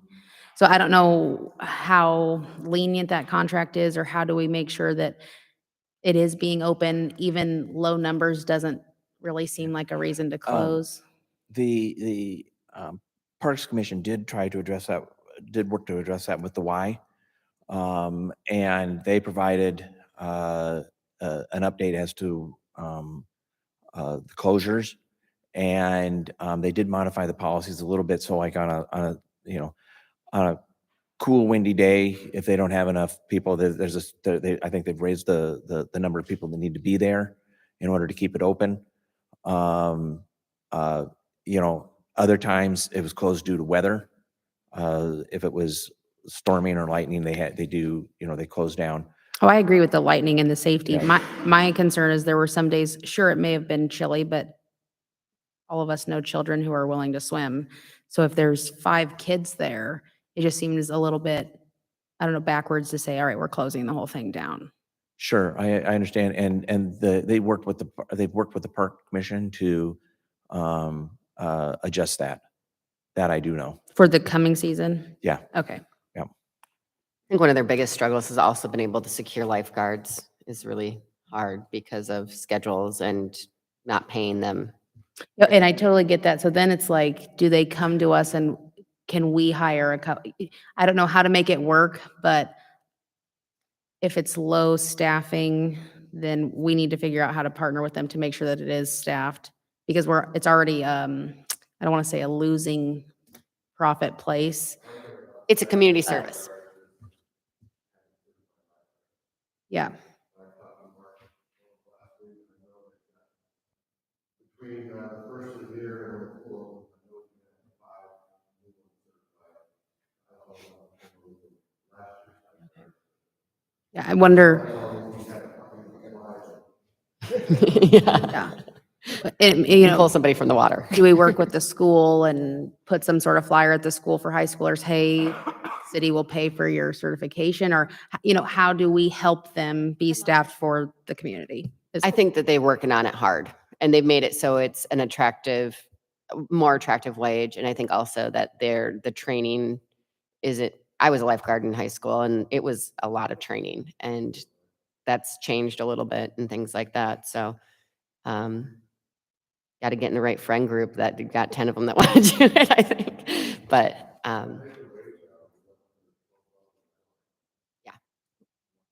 Have we addressed the concession stand too? On the days that I went there, it was closed. Is it open all the time? I know it was like a subcontractor the last 2 I haven't years did and really last much year. with it for the last 2.5 years. Yeah. Yeah. They had hired, yeah, so they were having, Pete? Puckashy Uh, Tuck did like the pizza for the last 2 years, but I know last year it seemed like there were a lot of Mhm. days that they weren't open. Yeah, that I don't know. That So we would be could check on that too. the why. So that would be a question for them too. We could find Okay. out, hopefully. I just feel terrible for, you know, the kids who are going there and if you don't have any option for food. Well, it's an income source as well, Yeah. right? For them to have it open? is it a drop-off point for the summer lunches? I don't think so. I don't think think I saw it so. on the list. I've never seen anything out there. Okay, that might be a But- conversation though, too. Bentley's Playground maybe, so maybe that's the. It's close enough. Okay. I was just, with the summer food program, that might be something in a conversation at least.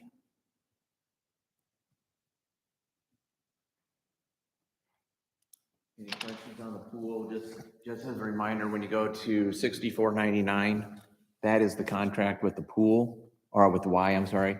And the way that works is, we pay them a management fee of $25,000 to manage it. Then we budget in $30,000 to make up any deficit that they may have. Their deficit, well, then what it is if they come under that, then we take whatever their deficit is and subtract it from the 30,000, and then they get 25% of that remainder. The last 2 years that they've run, they have come well under the contracted amount, and you know, we're saving some money there. So what you see there, that 40,000, 535.20, that is their contractual amount plus their deficit. In the previous year, we had some extra, because we had extra there, we did some capital work that needed to be done. I think Sand filters? sand filters needed to be redone. They need to be redone or new sand? Went in and checked them because we were having sand in the pool. Oh, yeah, Right. okay. And so they went in and investigated why. Or some standpipe stuff, and yeah. then redid them. Okay. Do we have any in the future coming years? Do we have any big projects that are going to have to be done for the pool? Well, it just got recently repainted, and I think paint is every, Last year or the year before, so right, so once every, what do we do, once every 5? 5 years. Yeah, once every 5 years. So we need to budget for that, but I think the last time we had it done, we found somebody local versus bringing in an out of town, and so it saves some funds. But the slides, any of the equipment, they're all in The good slides have been condition? redone in the last couple of years. Okay, repainted, reslicked. Okay, So Thank you. in fact, we had to have the paint people come back. They did it in the fall and we had to have them come back in the spring and redo one of them because they didn't, it wasn't done correctly. okay, So. thank you.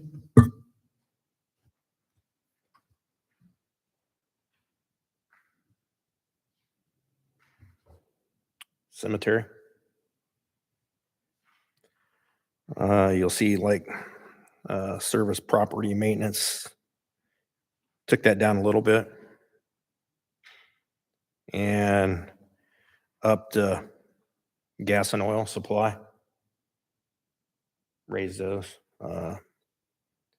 So 6320 and 6331.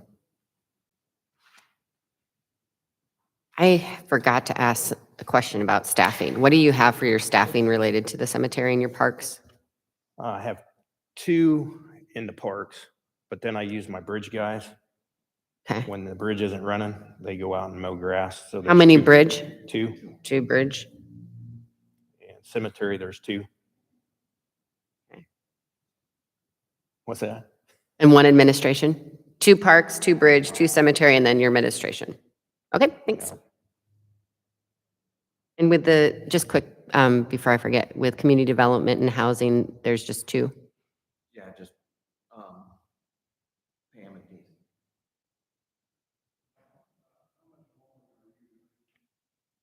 A lot. A lot.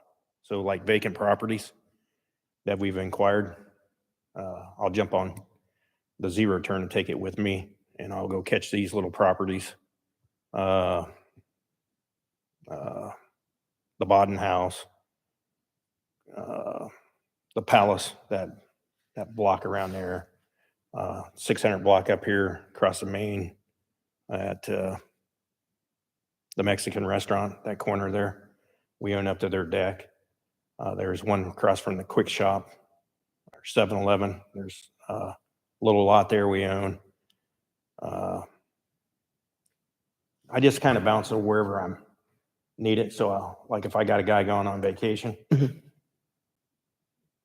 So You with these won't small find- lots, are any of those small lots able, well, some of them are for future development, I think. The conversation has been around like where the palace is and that is going to be a complete third block that we could have a future development on it. Mhm. But then some of these smaller lots, are they lots that could be split between neighbors or, I believe last year, we advertised, all of the lots that we had available for bid. And I don't know if we got rid of any of them. how,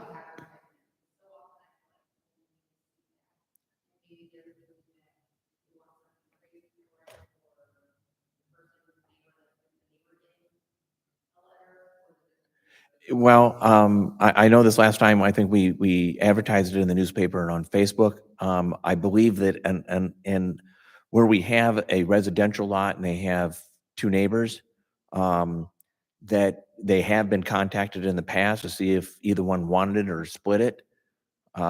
Sometimes it works, sometimes it doesn't. We ask for bids. We don't, they we could don't put a dollar price bid on in them. for it. They could put a dollar bid in for it.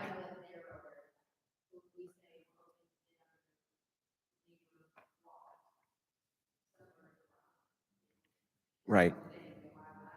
Right. But, the reason why we just,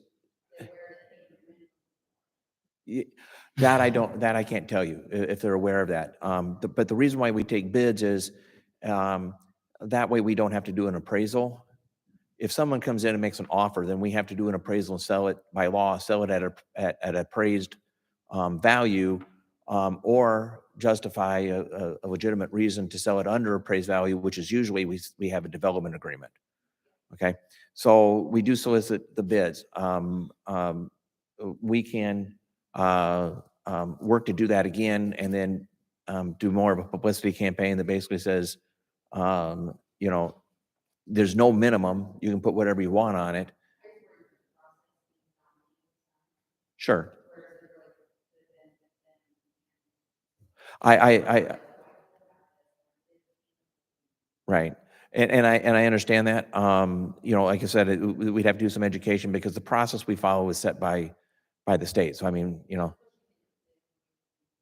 correct. I mean, we can, we'll look at that and do a better PR campaign. Mm-hmm.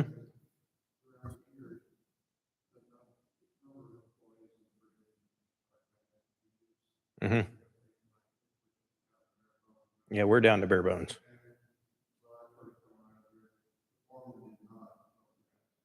Yeah. But to make the city look, you know, I do what I have to do to make it. So do appreciate that. And we take care of the gun range out there. And carbide, we're mowing that now. Yep. So you can actually see through there. No, it looks nice. I drive So, by it almost every day. Yeah. Question on staffing there. I see that full-time wages isn't really changing, but yet the health insurance benefit is going down by almost 12,000. Is that? At the cemetery, Yeah, or that's parks. and replaced with the individual. And then Bob? Yes. On line 6320 for property maintenance, I Yes. see a reduction of 6,900 Mm-hmm. on that. What does that reduction entail? So the buildings are just kind of been putting a lot of money into the buildings, trying to keep them.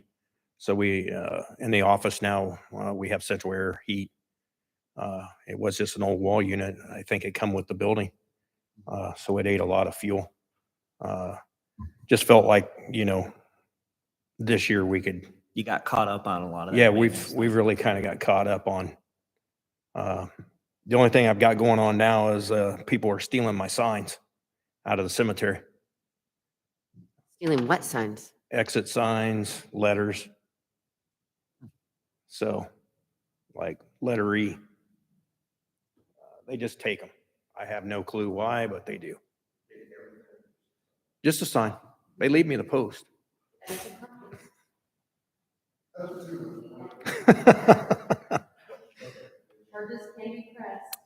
Yeah, the thing is, I can never catch them. I was going to say, how do you they're- catch them? You have to have They're cameras. just rolling in there or whenever, you know, you'll come back and you're like, man, sign's gone. But, you know, on the buildings, you know, in general, the buildings we've kind of got them back. You know, we still have some work to do, but getting the buildings back up to where you come into the building, it's like the office there. It's now actually nice when you enter it was pretty shabby. But, am I missing anything on that? Okay.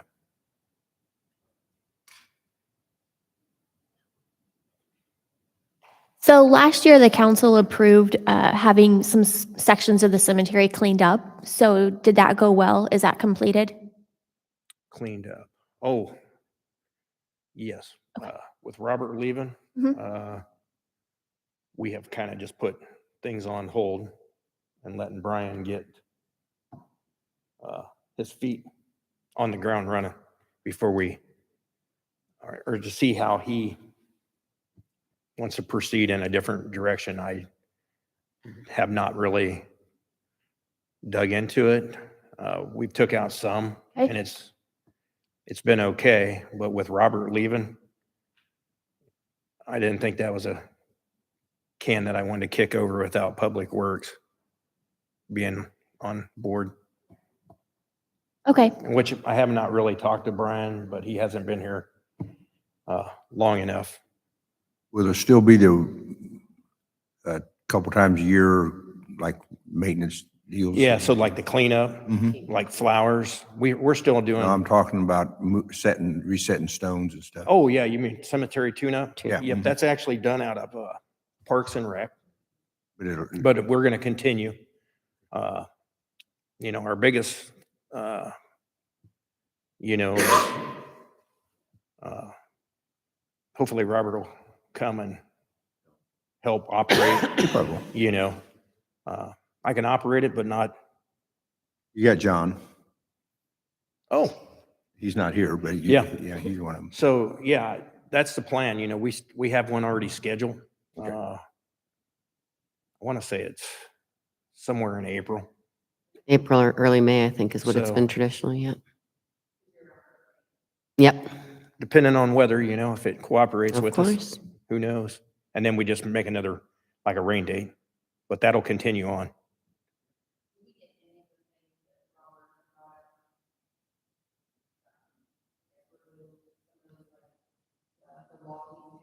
The fences. Not all of them. No, I mean, yeah. And again, you know, with him, Robert leaving, it was, yeah. The signs are up when you come in the cemetery. They are posted, you know.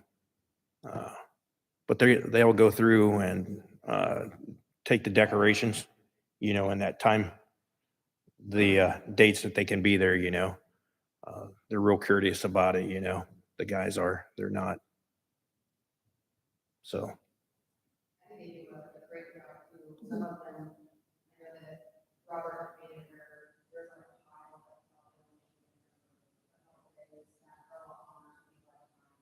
Yeah.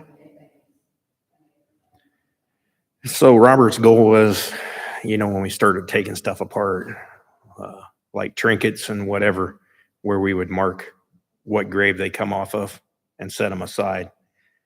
If they come, and then if not, we disposed of it. So I received an email from a past who actually, sort of the tipping point for them decided to leave, according to his email, was that the situation with the grave marker that, yes, the Leggett Memorial. Do we have a process and procedures and policies to be able to remediate any future issues? That is in, Robert got that put in place. That is all put in place, and so it's it'll easily come- for the public to be able to find this information? Do we have it posted that if you have questions about these things, or, I mean, I don't know, like, is it part of the contract when they buy a burial plot? Yeah, when. Who when- approves them? So first of all, when you purchase a plot, you're given the cemetery rules, and in there, it does state that what's required for a headstone. If they require something that is outside of the norm, right? Then they have. Or they request, you mean, not require? They request something outside of the norm. Yes, if they request something that's outside the norm, then what it is there's a form that needs to be filled out. Then I believe it reviewed by the Public Works Director and would then be approved by the City Council. Okay, Okay. thank you. You know, the monument companies know the rules, and they will follow them. If there's a special request, they do contact. Well, they will give me even like a new headstone, that Harrison Monument, Mhm. fill out the form. And then they'll give it to Robert. And then Robert says, yep, we're good to roll on this one. And then he contacts Harrison Monument. Yeah. Saying we're, Is this something that, I mean, personally to me, if it's part of the contract, that should be understood when you purchase a burial plot? And that, to me, I wonder if just how much time it's taking of your time to go through that process. Well, in most instances, it doesn't take much time at all because people are getting a normal headstone. They're following They're following the the rules. contract that they Yeah, they're signed. following the rules. The Leggett Memorial and a few others are abnormalities. They're not standard. It's not that, I won't say that it won't happen again, but it doesn't happen on a regular basis.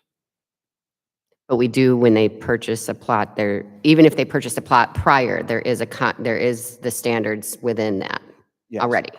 Yes, And we're following those standards Yes. according to those contracts. correct, For future reference. correct. Thank you. I have a question Mhm. on the cleaning up of the cemetery. Have you already started cleaning up some of the stuff that's on there, on the graves? Or are you getting ready to do it this spring? So like flowers that we will go through. and The clean. trinkets. you call Trinkets, we Trinkets. have not. You have once not Ro- started yet. Once Robert, we took some down when Robert was here, Uh-huh. but when Robert left, we've kind of put the brakes on. Yeah, well, I understand that. I just wondered, now, the ones we discussed this a while back. The ones that's been grandfathered in, they're not going to mess with those, right? Like the bench, Yeah, and there's that's a bench, other, that one can stay, but okay, Well, there are certain ones that we've identified that removal would be impossible. impossible Right. or extremely difficult. The largest portion of the cleanup is in Babyland. Yeah. Because literally people have put up landscaping barrier and have landscaped the grave. So we cannot send a mower down there. We have to stop, we have to back up, we have to go Right. around, come back down, back up. So those are the ones that really we're going to be concentrated on.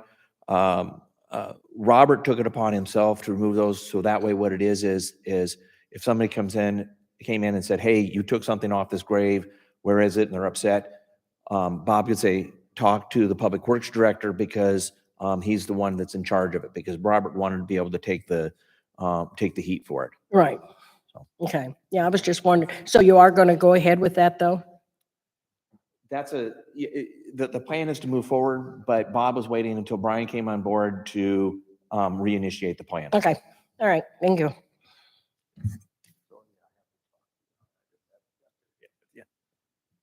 Question. Lay it on too soon, so. You're talking about people purchasing plots now, and they got to follow these new rules. What if somebody's owned a plot for 10 years? What steps do they have to do? They still have to, the rules haven't really changed. They just, that for, It's not done, that in years past, they were not enforced as the way they should be. right? Right? So Since. how's that monitor? I mean, when they buy the plot, they're talking to the people they're buying the plot from.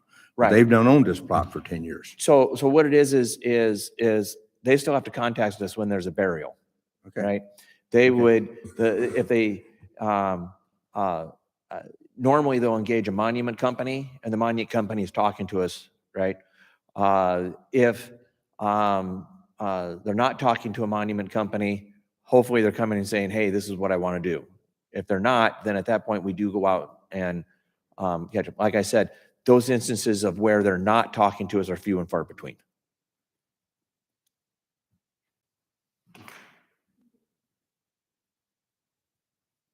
Any other questions on cemetery?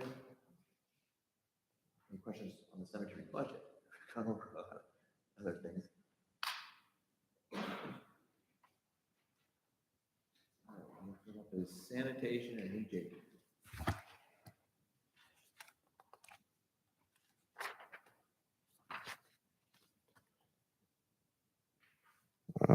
So 6331, supplies and gas and oil.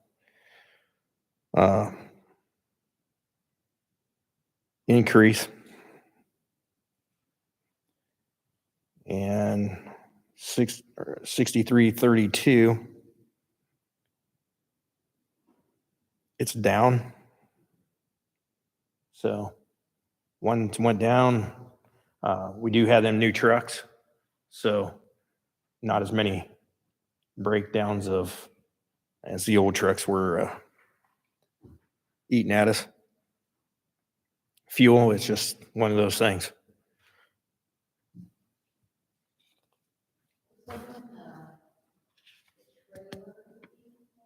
Yes. Yeah. For recycling, yeah. So I got two guys in the truck together on recycle. So when they hit an alley, recycle can be on either side. So both of them can jump out of the truck and start emptying containers. Compost is really a big deal. When people overload the compost bag, at least 2 of them's hooked onto it, less chance of a back injury. And worst case scenario, they can open up the back doors on that trailer and get to a lower point yet and stick it in the back of the trailer. What's your staffing for sanitation and leachate control? Let's see, six, yeah, foreman and the other 5, 2 drivers and. So you have 6 total? Mhm. Okay, thank you.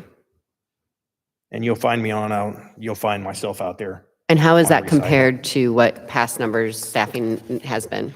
The total number of sanitation employees has not changed.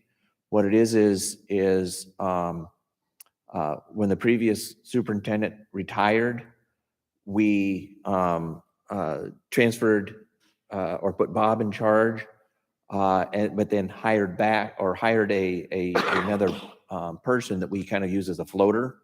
Okay, So what so it like, is they will still go out and they'll run a route. So when we're doing yard waste, not everybody puts out yard waste, so they get done quicker. Yep. When they're done, then we can float them out to parks and cemetery to help mow. okay, so then you have less administration now and you just have, Correct, so you've taken administration position and slashed that and hired in a union position. correct. Thank you. Yep.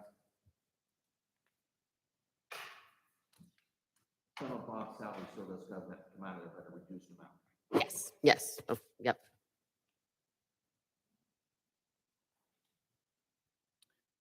With the leachate control, I see that there's a big decrease there. Is that because we finally hit our time cap on that? No. Oh, heck no. Oh, No, for everybody's information, especially anybody that's new, we do have a closed landfill. We were supposed to have the final closure notice this year. What I can tell you is that DNR history is that may never happen. But the testing requirements have been reduced. So what you see there is a reduction in the engineering fees to conduct the testing. Okay, this is the what you see budgeted there is the quote they sent me for the annual contract. 30,000. No, so you see 30,000 is the current budget. Yeah, The new budget is 8,300. that's what I thought. Okay, Yeah. that's what I meant. Yep. and so the other thing, timeline-wise, it was coming due, but we just were at the mercy of the DNR and We're- whenever they feel like it. Yeah, correct. We are at the mercy of the DNR. I can tell you that since we made certain improvements out there, we have not had the leachate overspill. So the improvements that we've made, when I arrived here, the plan was to build a lagoon to the tune of almost $1 million to handle the leachate. When Robert assumed the public works director position, he looked at it and said, well, if we do the tiling around the landfill like it's supposed to be, and we add 2 more leachate tanks, and then there was a purchase of a tanker that is split between sewer and sanitation. We can do this, and I think that the total cost was under $200,000. And we've not had any problems since. If the testing wells continue to come back okay, hopefully what it is that the DNR will issue a final closure. We will still have to have the monitoring wells. We will still have to have the leachate control. But we may not have to have the engineering fees, or the engineering fees can be reduced even further. What's that? Yeah, so when the Regional Waste Authority was established, that's when we capped our landfill. Yeah.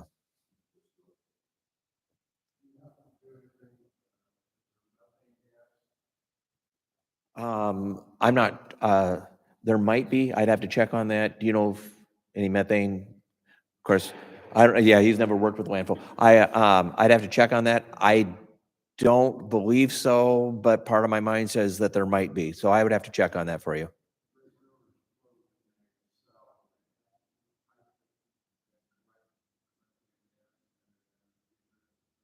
Sure.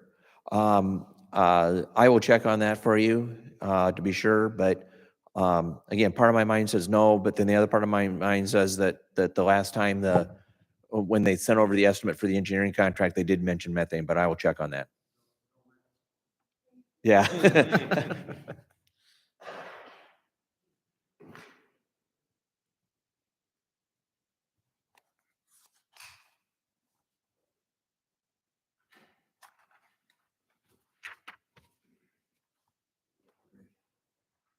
Any other questions on sanitation or leachate?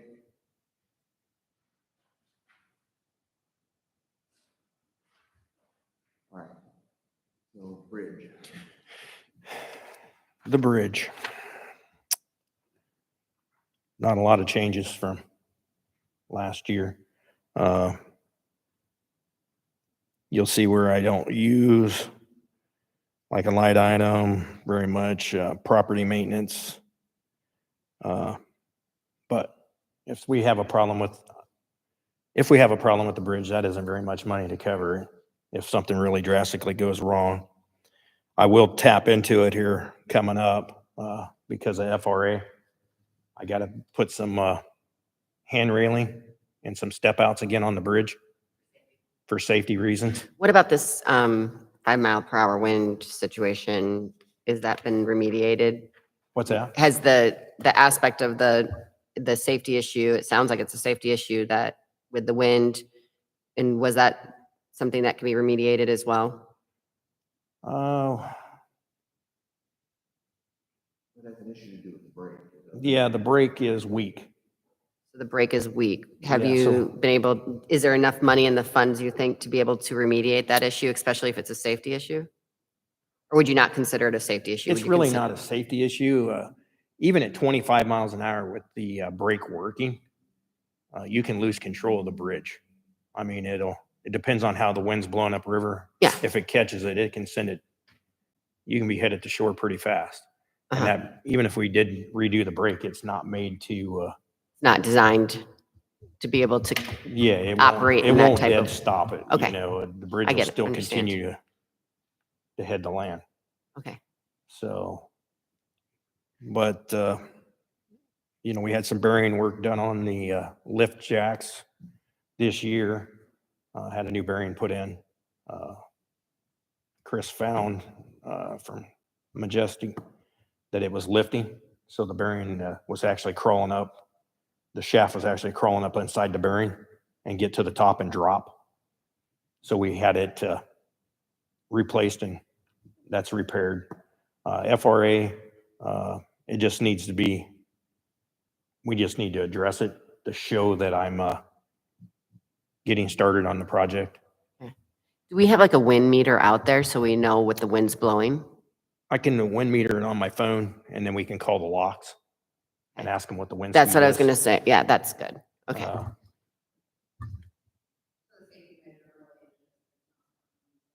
Yeah, yeah, Yeah, and, you know, that's- I've I was explained gonna to say, the just don't. railroad that, you know, if we're hitting over 25-mile-an-hour wind gusts, that we are gonna not move.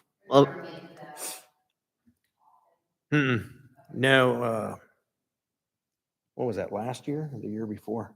Where the wind gusts, where we were having them really hard wind gusts coming up just out of nowhere. And that's where we ran into. And so I talked with Chris, and that was the formula that they come up with, that they thought that was Okay. where we should stop it, you know? And so it's posted. The guys know it. Yep. So okay. So we keep it open, or do we keep it closed during the off season for barges? right now it's closed. It's closed. The Corps not here this year. They hired a outside firm, and so they're just sitting in the chamber. So we're able to keep it closed this season. Okay. So for the last And that helps 3 with wear and years- tear? Yeah, because the jack's set in a pad. Mm-hmm. And so when ice and stuff gets built up, you got to go and take a torch and burn the ice and debris out because the bridge won't set up correctly. It'll be too high. It would be, yeah. It just won't set proper. So yeah, so the last 3 years the Corps has been here, so we've been turning it all winter long. So this is really this is nice. Is that something that we've talked to the Corps about and the cost related to that? The Corps says, hey, we're working on the locks, so you'll move your bridge out of my way. Okay. I understand the Corps a little bit.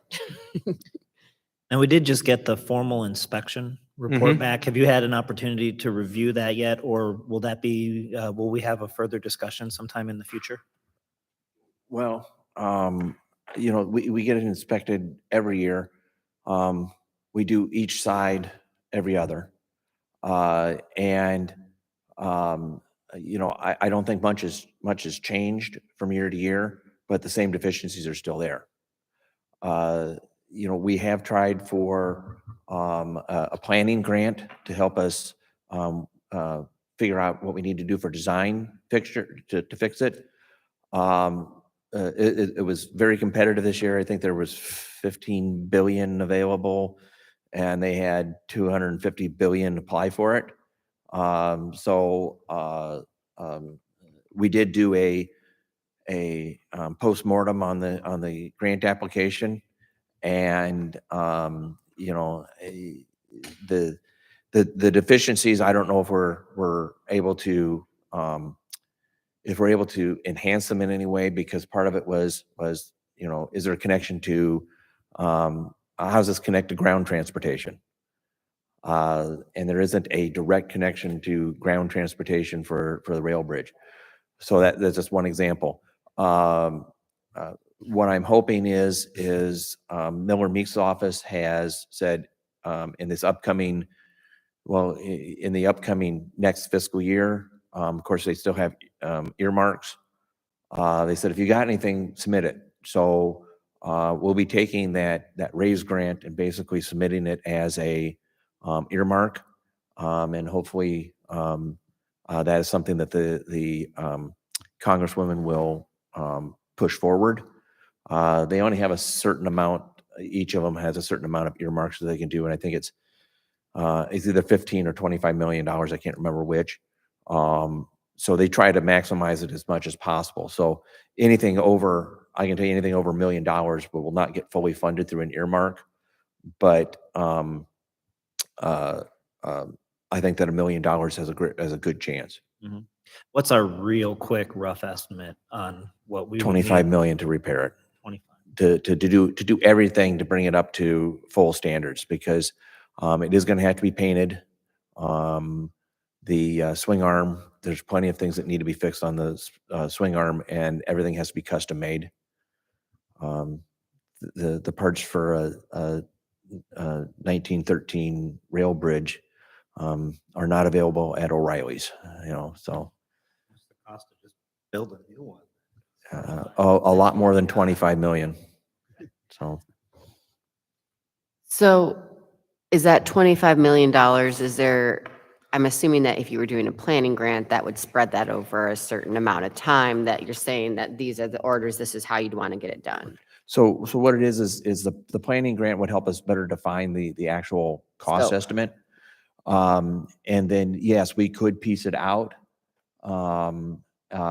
doing certain things over years and applying for grants in smaller chunks. Because certainly a $25 million grant for the rail bridge probably would not get approved, but maybe a $2 million or $3 million grant would have a better chance. So certainly that is one approach, or most likely approach to getting additional grants for the fixing. We need to get the planning grant first and get the full engineering. So my question is, how much does it cost to do the planning? What are we applying for? $1 million. $1 million to do the planning? Yes. Okay, and so we're applying for a grant that would be $1 million grant, or are we applying for $500,000 that we have to match? We're applying for $1 million. With no match? There is a possibility that before Pioneer was sold, we were working with Pioneer for funds from them for a matching grant. Okay. what's the lifespan of the bridge if we don't move quick? What's the lifespan of the bridge if we don't do anything? Well, I can probably tell you that we have exceeded its operational lifespan and we are On borrowed time? on borrowed time. So then what would be the impact if this railroad bridge was deemed unsafe on our industries and our community? The impact is that there's one customer that transports across that bridge, and that's Roquette. Um, Pioneer Rail provided us with a map at one point when we were looking at the RAISE grant in order to enhance the Usage. likelihood of getting the grant. And what that map showed is that if they have to use BNSF rail to move their product, that the number of available railroads and exchange points drops dramatically because they can't get to Peoria. Yeah. Using the rail bridge and KJ's lines and whatever other lines, they get down to Peoria where they have multiple rail companies that they can then transfer onto those rail lines. And it opens up pretty much the East Coast, a lot of the East Coast and the southern states. So is there an opportunity for us to work with regional organizations that are existing, other industries that would want to use this bridge to be able to reach and open up to the East Coast? I can't answer that because that hasn't been explored, but that is something we can look at. I would recommend that we have conversations with Tri-State Development Summit, which is a 36 county region, 3 states. This is the kind Sure. of conversations that we need to be broaching. They have specifically a transportation committee, and it's made up of community members, city staff, different organizations like that you can reach out to. They're at Certainly. Culver Stockton College. I'll Certainly. pass along the information. Okay.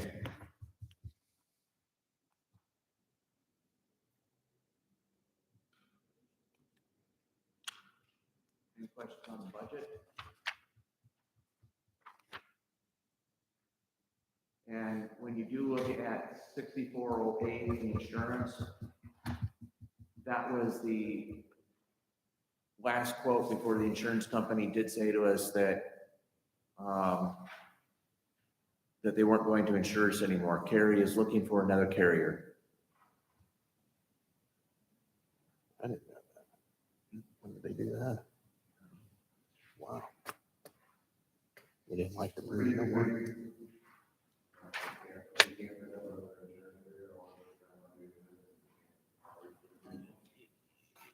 If we're unable to find another insurance carrier, we have 2 options. One, assume the liability ourselves, or 2, not operate the bridge. Assume the Not liability operate the ourselves. bridge, which would severely impact Roquette.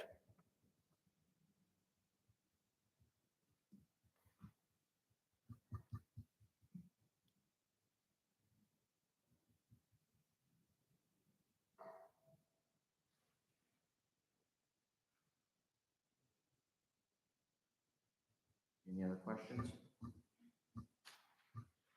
The only other item under bridge is we do provide $8,500 to regional planning for C-Bus.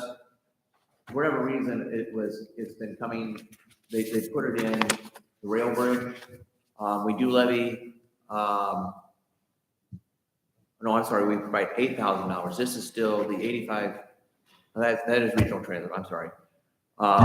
We do levy for $8,000 and transfer that to the bridge to cover that regional train cost. For whatever reason, they put it in bridge. We just been paying it from there.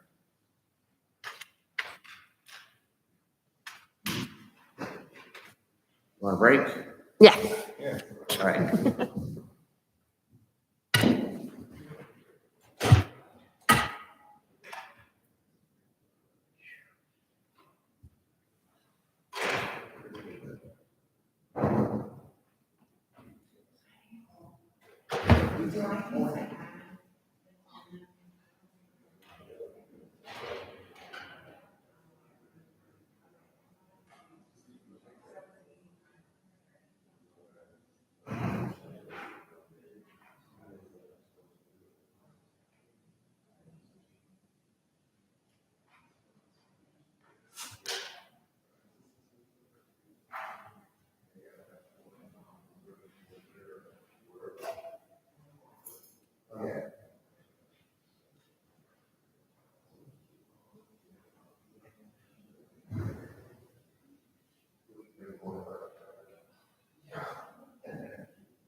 Having fun now. You know, that's what Nick's done, and I marked in next to it. They're bringing corn across. That's not the one. Yeah, but what it is they ship out, whatever they ship out by rail. Didn't bring well. Well, there isn't because the car count's gone down, that's for sure. But whatever product they need to get out, or product they need to bring in, if you're on the BNS let me do this. It might be the syrup. Yeah, hang on just a second. I will. But most of their syrup now is even going out the truck. Yeah.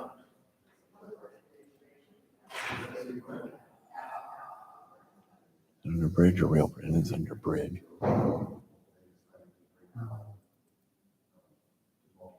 Yeah, let me open up my screen here so I can see it. Then I can show you that map.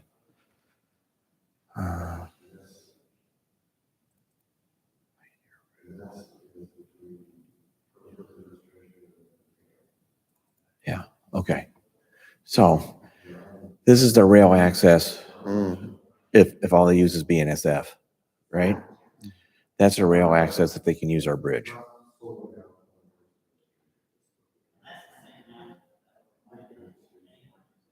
What's that? It would apply to any company that would come off of KJ's line. Yeah. So So, what they're doing is then that 90 miles here to Peoria is what they can take it to Peoria and then get it on. yeah, once they get to Peoria, boom. Because they can access BNSF, UP, CN, CSX, all of these.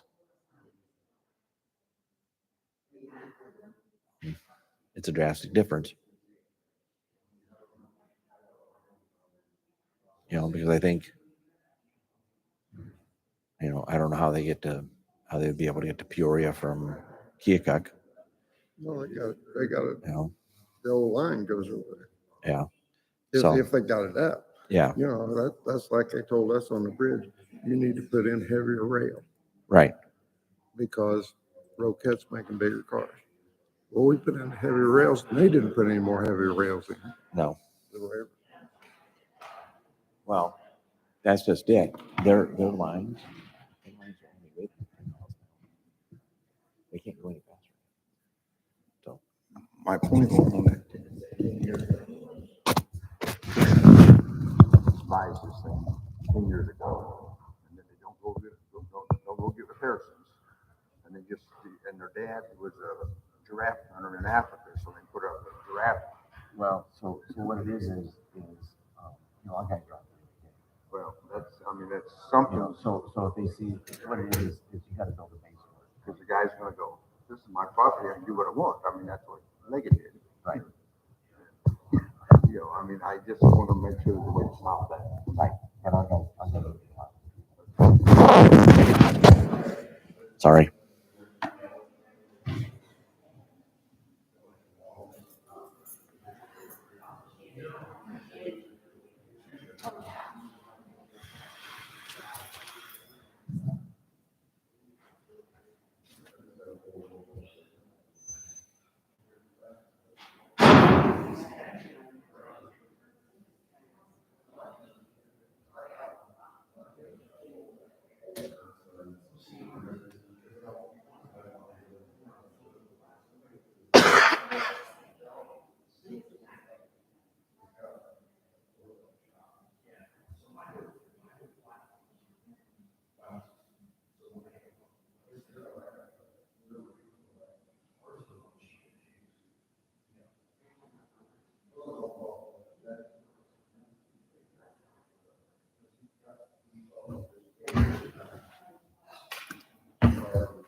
One ready to spit back. Oh, with all that cream in it. Oh, man. I'm with you. I wouldn't touch that 10-foot pole. Go juice? Stevia. Oh.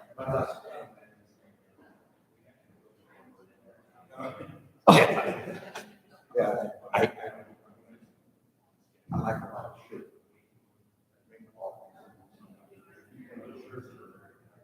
Years ago.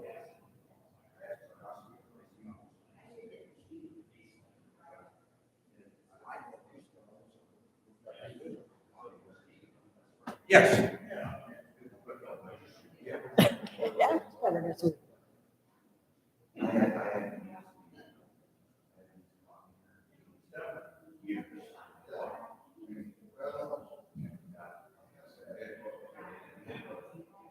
We got one in curry, and so when I made a big pot. Yeah, I'm gonna scoop it in it, 'cause I said, oh, just use the curry. That was a mistake too.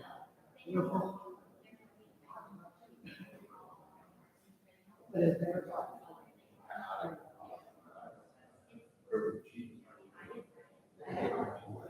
I like.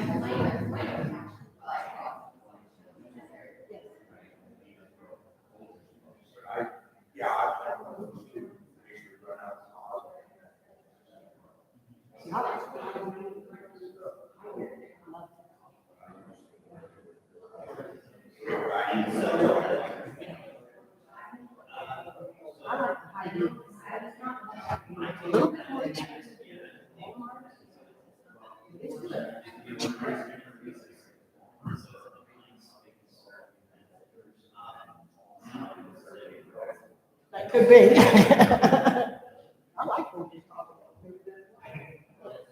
Here's what I do. Work for my niece.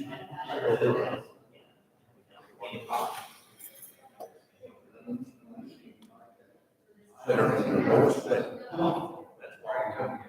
That are strong.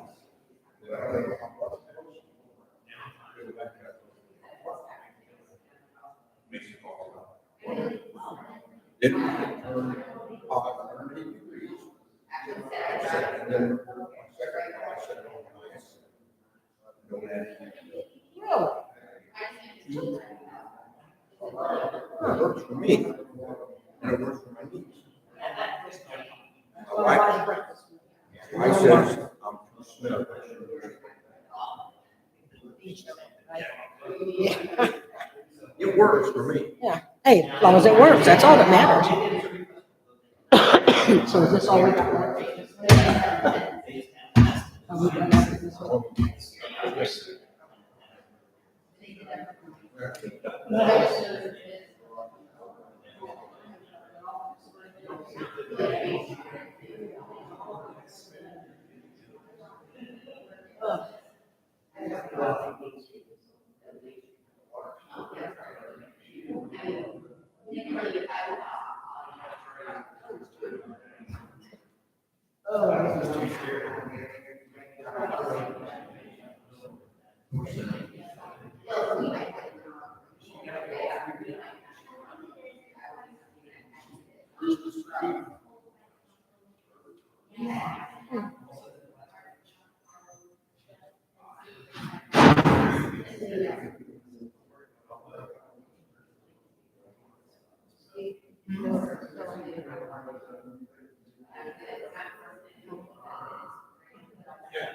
And this year it was last year. True, true, true.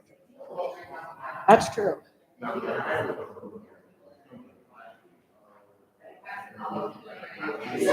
it's basically, and everything you can talk about. Yeah. Where is it? Tries to stay with you. It's gonna say what we're talking about.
Yeah, all of us can. You know,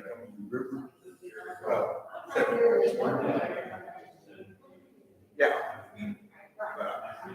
So it looks like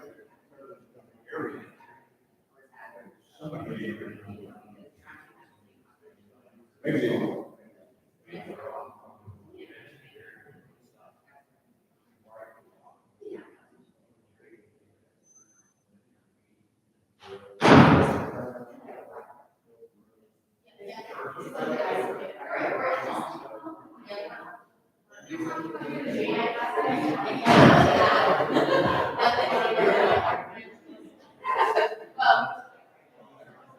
I,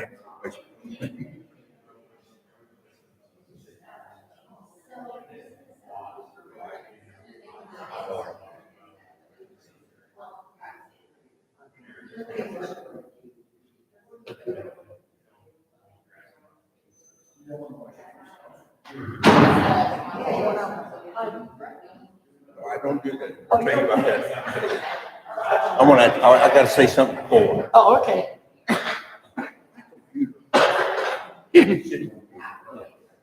I'm gonna bring it down. I done something.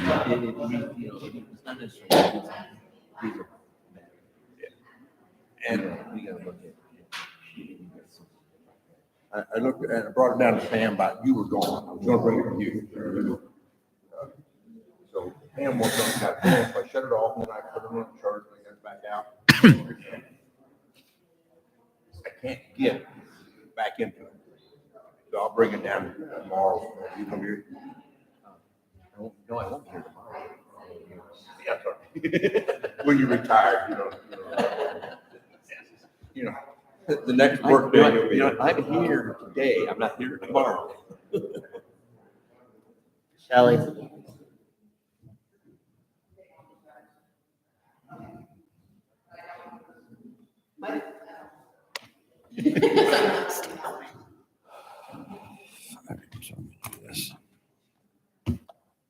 All right, looks like we're ready to continue. Cole, I believe hotel motel tax is up next. Yeah, so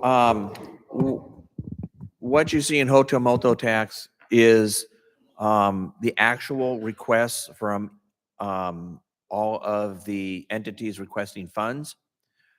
There is, when you look at 6380, that is the council's discretionary fund for organizations that may come in during the middle of the year. We've had that a couple of times.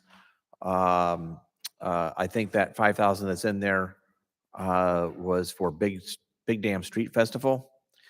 We did send out a request or a letter to them saying, are you going to request any funds? And we did not get anything back from Big Dam Street Festival for the next fiscal year. So that is not allocated. The 6480, that is actually the what's that?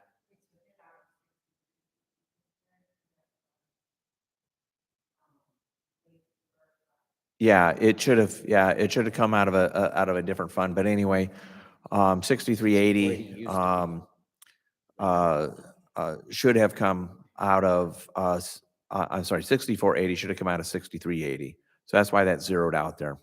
So to start with, what do we have for hotel motel tax revenue? We're projecting right now, 285,000. 285,000. 285,000, which is an increase. We had, coming out of COVID, or before COVID, we were projecting around 250, 260. When COVID, and we weren't necessarily hitting that mark because the Baymont was closed at that Yes. time. When we went into COVID, we started budgeting around 200,000, and we were close to that. Uh-huh. Coming out of COVID, we have recovered to the point where the 280, the 285 is better than pre-COVID numbers. Okay, so the 285 though, so that doesn't include the additional 40 some rooms that are not in operation at the Baymont Inn and Suites right now? Correct. Okay, so then we Correct. might actually be Yeah, we're underestimating, but I'm just saying is that. right. We're expecting them to continue completing the renovations. Yep. An update on that, because they had contacted us when they purchased the Mhm. facility, asking for some incentives. We have drawn up a development agreement, and they have had it for 8 months and have not responded. Okay, So, who's in charge of that outside of the city? Is that something that is a conversation piece through Kirk? Or does the city need to check you mean back with for them? the Development agreement. development agreement? No, that's within city administration. Okay, And we had the development agreement drawn up through Allers and Cooney. Uh-huh. We sent it to the owners of the Baymont. They responded back, says, yeah, hey, we're, about 3 months ago, hey, yeah, we're still looking at it. And I says, great, it's great. You need to get it in. So yeah, we'll be looking at it this week. And I've not heard anything from them since. okay. If But they- if there's they a timeline continue- on that because Well, if they don't. the thing is, if they continue the project, it reduces the amount of incentive because it Exactly. increases the I agree. value. So I don't know what to do with them. I mean, if they're continuing the project and not needing the incentives, Has it been communicated to them that if they do not sign the development agreement, that they do not get these incentives? uh, yeah, they know that if there's no development agreement, there's no incentives. I mean, Okay, that's, I just wanted to make sure that yeah, they didn't. they know that. Okay. Yeah. So, so the total hotel motel tax allocation right now is $230,640 out of the 285 that we're projecting to come in. There are significant increases in 2 requests. That is for tourism and for Main Street. Everybody else, all the other requests are pretty much the same, except for Rolling on the River asked for an additional 1,000. So with the remaining funds of $55,000 that we have estimated that would be not allocated at this point in time, is there a way that we go through that process, or can we allocate more to organizations, or how do we? You can allocate more. What it is we've always rolled the extra into the general fund. Because the Iowa code states that 51% has to go to tourism activities. Yeah. And we more than meet that. And then whatever extra has just been rolled into the general fund.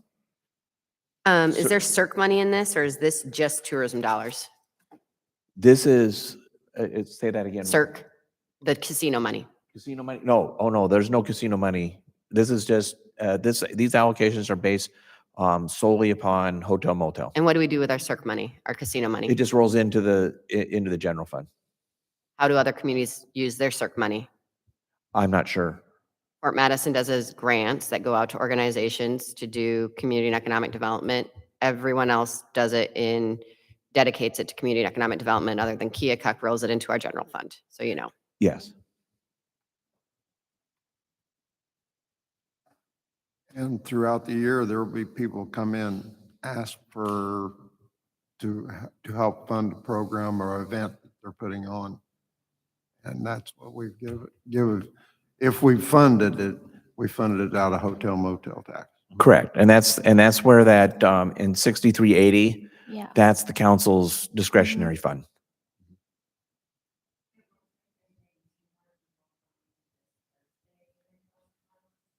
Yes. Yeah, and those are not in this. and what are those requests at? I know Oakland Cemetery Initiative, I think they're doing 1,000. I don't know who the second one is.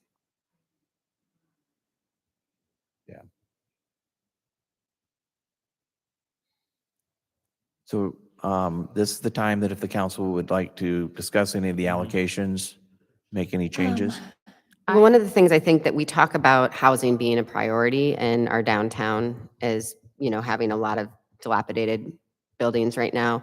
In the past, Main Street has received grants that are matching funds that they do for facade grants. Think seeing that we've had an increase in tourism dollars, I think it would be something that would behoove us to maybe reinstate that allocation as well. I think it was $2,500 here. It wasn't 2 years ago, and that was during COVID times, but I think it was all the way up to $7,500 that they did, and that they would provide up to $5,000 of facade grants. So Do we know why they didn't request that? because of COVID. No, Right. this year. This year, I think that you're under a different organizational structure right now with Main Street compared to what it was in the past. Most they rolled it all together this year as $40,000. And I had a conversation with Kira as to why they had requested above the 22.5 that they've been everywhere up to 32.5 in 1 year. And that was when they had the facade grant at the same time as the contract with the state of Iowa. Most communities our size fund their Main Street programs out of the general budget first. And then they also fund those programs at a level of much higher than we have traditionally in the past. So I believe that they're looking at sort of rolling it all together as a $40,000 allocation, but You think Kira just wasn't aware it was a separate line item in the past? I think that it's been broken down in many different ways over the last 35 years of the program, is what I would say. But I would say that if we have priorities as a council and Main Street has been operating this program in the past, I don't see why we can't make that discussion to say, hey, is this something that we would want to have a discussion about? Just because they didn't ask for the funds doesn't mean it's not something that's our priority, personally. So that's my conversation, is to say, I'd like to see it perhaps go into some of the priorities that we're looking at and allocating funds to organizations that are doing the work that we approve of. I suppose a question then for Main Street would be what their plan is moving forward with the facade grant, because if they are going to be doing that program. They have raised funds every single year for the facade grant, and they have always allocated grants through that program. So last year they did a red envelope campaign, which was the goal to raise $10,000. To be honest, I believe that they have requested less funds than they probably should be with the impact that they're having in our community. And traditionally, I think that we, as a council, can also say, actually, we appreciate the impact that you're having, $800,000 in grant funding that was coming last year, for instance, that we should ourselves say, guess what? Don't be fearful of asking for more. Just to follow up on that, I did reach out to Kira about grants for Main Street for 629 Main, and she said that they do a $2,500 facade grant. So they are still doing it right now. Do we know of businesses who have used it? Yes, several businesses have used it. The Dam Museum used it, I believe. Over the time, I don't have the records, but in my mind, the watering can building, I believe when it was Angela's used that grant before. Kraus has used the grant in their recent update. There's been several grants that have been allocated throughout the years. The application is on their website. It is very easy to use, very straightforward, and it can be used for a lot of great improvements to the front of the building. Yeah. I think it is a good idea because I think more people would, if they know it's out there, it's easy to use. Does the business have to be a member of Main Street Keokuk? No. No. I Main mean, Street, for applications and Nope, stuff, do they have nothing. to be involved? No. Don't they pay to be on like Glitz and stuff? those are different. That goes to advertising fees. Yeah, that's what I just. So do they no. have to be involved in any way in that? No, No, it just- legally, Okay, Yeah. legally, they cannot do that. okay, They have to serve within the district. okay. So I would be in favor of trying to get more available for people. While we're on the topic of organizations that might not have requested enough, Rolling on the River, I know that I've gone to a couple of meetings this past year with the Cultural and Entertainment District. And that is very much in jeopardy of Mhm. continuing. And at one of those meetings, I told them that they needed to come here and ask for more money, and they were afraid to, was my interpretation of it. And they did a slight increase, but knowing that with projections the way they are, I wouldn't be opposed to trying to do a strong push to help Rolling on the River get back on its feet for kind of a one-time year increase. I know that they're trying to restructure and get young people to take the reins over from the fishes in that regard. But just that jumped out at me that perhaps they could have asked for more to keep that tradition going on in town here. I think I am struggling a bit with tourism. I'm going to be honest. I know that a big bump from there was going to be a phone system. Yeah, I think the phone system though was Around $2,000. about $2,000. Mhm.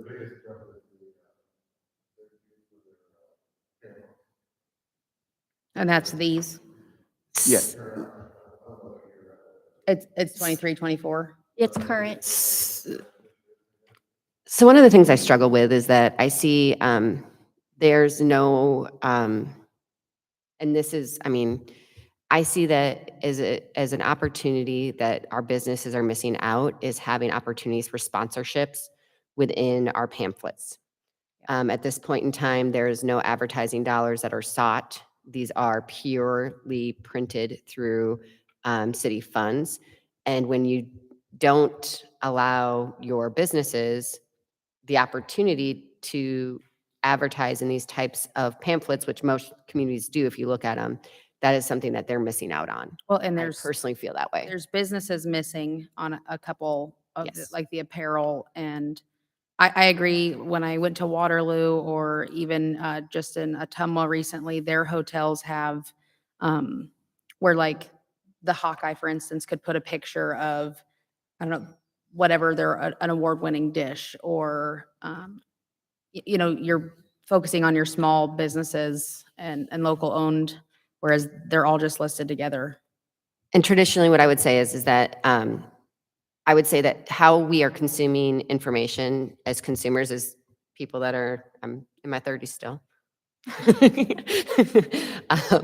that this is very text heavy. Yep. And visually a little difficult to consume. But I would say also traditionally in the past, the chamber has done a larger community guide that did offer advertising opportunities. We are, I shouldn't say we, they are currently in a, they haven't done one for several years. A little bit that has to do with COVID, a little bit of issues finding somebody that could do that, things like that. But I don't know if this is something that there just needs to be a bigger conversation about how do we include our businesses in tourism promotion so that they are benefiting as well. This is yours. I think there needs to be a bigger conversation, though, just in general regarding tourism and the direction that maybe we need to think about going in a different direction and maybe revamping new ideas. This is outdated to me. I don't think the information is presented well. It's Where did too they heavy, go? like you said, on, the history section. There's 6 pages on a tour. There's not enough pictures in here. It doesn't focus on our big popular attractions and our events throughout the year, and I think it needs to be rethought about. Where are these put out? I'm assuming. I'm sorry, we're I putting don't, you I on don't the- have yeah. I'm assuming that, at the, they'll take them to the Iowa Visitor Centers along the interstate, or in other communities where there's a state visitor site. I'm not sure if they're spread to other states. I do know that there's a focus heavy on sending some materials to Utah because of the LDS. visit Nauvoo, stay in Keokuk campaign. That I do know that there is some heavy advertising in that area. I don't agree with that. There is an estimate that about 60% of the population that goes to Nauvoo that does not stay in the Illinois side stays in Keokuk, and 40% about of that stays in Fort Madison, and that's been going on steadily for a lot of years. I understand a certain aspect, but one of the things I think Hannibal, for instance, Hannibal, they get, the brochures. These brochures are mailed all over the Midwest, really, where places that have similar kind of tourism goes. I'm just, I'm not on the board and I'm not a tourism specialist, but I think that there can be some conversations as to how can the city look at tourism as a larger thing. This might not be a question that you know, but is it normal to promote other cities and their attractions in a tourism pamphlet? Regional tourism, yes. Yeah. So like one of the things that and I think that they are doing a very good job. I saw a post this morning on Facebook from Kirk. They actually work together and promote the region so that hopefully you can get them to stay for 3 days versus just 1 day. So like you can go to Fort Madison for a day trip, you can go to Nauvoo for a day trip, you can come to Keokuk for a day trip. That is actually in general all over in community and economic development. We are marketing our region because an industry, for instance, is not interested in just seeing what is available in Keokuk. They want to see 5 spots in a region. They want to make sure that we're working together because they want to see a regional collaboration. So with tourism, that is extremely common. Okay. So Iowa EDA really pushes regionalism as a concept to bolster the impact and the finances. I would like to see that there's a little bit more information also in regards to IEDA with tourism. They just recently have been invested highly in a cell phone tracking app. And there's a presentation that I know Main Street has sat through, Kira did, and I did as well, about how do we look at cell phone data to be able to collect information on our metrics and where people are going and when they're coming and moving around. And that's a conversation, I think that's a larger discussion piece that we could have this year, but can look at next year for instance, some hotel motel tax going towards something that would be an investment for our community to be able to see, because we are a tri-state area. It would be very interesting to see where people are traveling back and forth and where they're coming from. And it's just a really cool product. I know I learned about it last year through Debbie Durham at our Southeast Iowa Days, but something else I think that we could have conversation around. One thing that I also noticed when Kirk brought the initial paperwork was that there is money that we are giving to tourism for Eagle Days. And I don't know if you noticed, but Eagle Days was not in Keokuk for the whole weekend. So why are we helping support that budget when the event could be held more here and not in Montrose on the second day?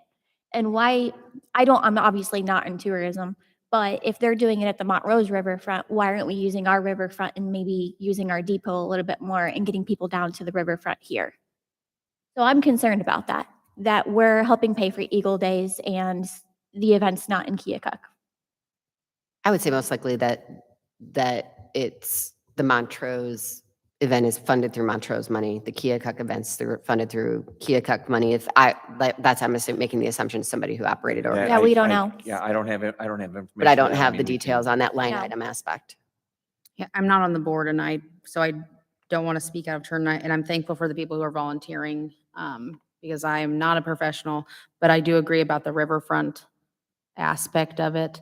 I just think we are underutilizing our riverfront and not just with Eagle Days, just overall in this. I mean, I don't see anything about like get on the river, do some, you know what I mean? Like bring your boat. Well, the There's yacht great club could fishing. have something in I there mean, too.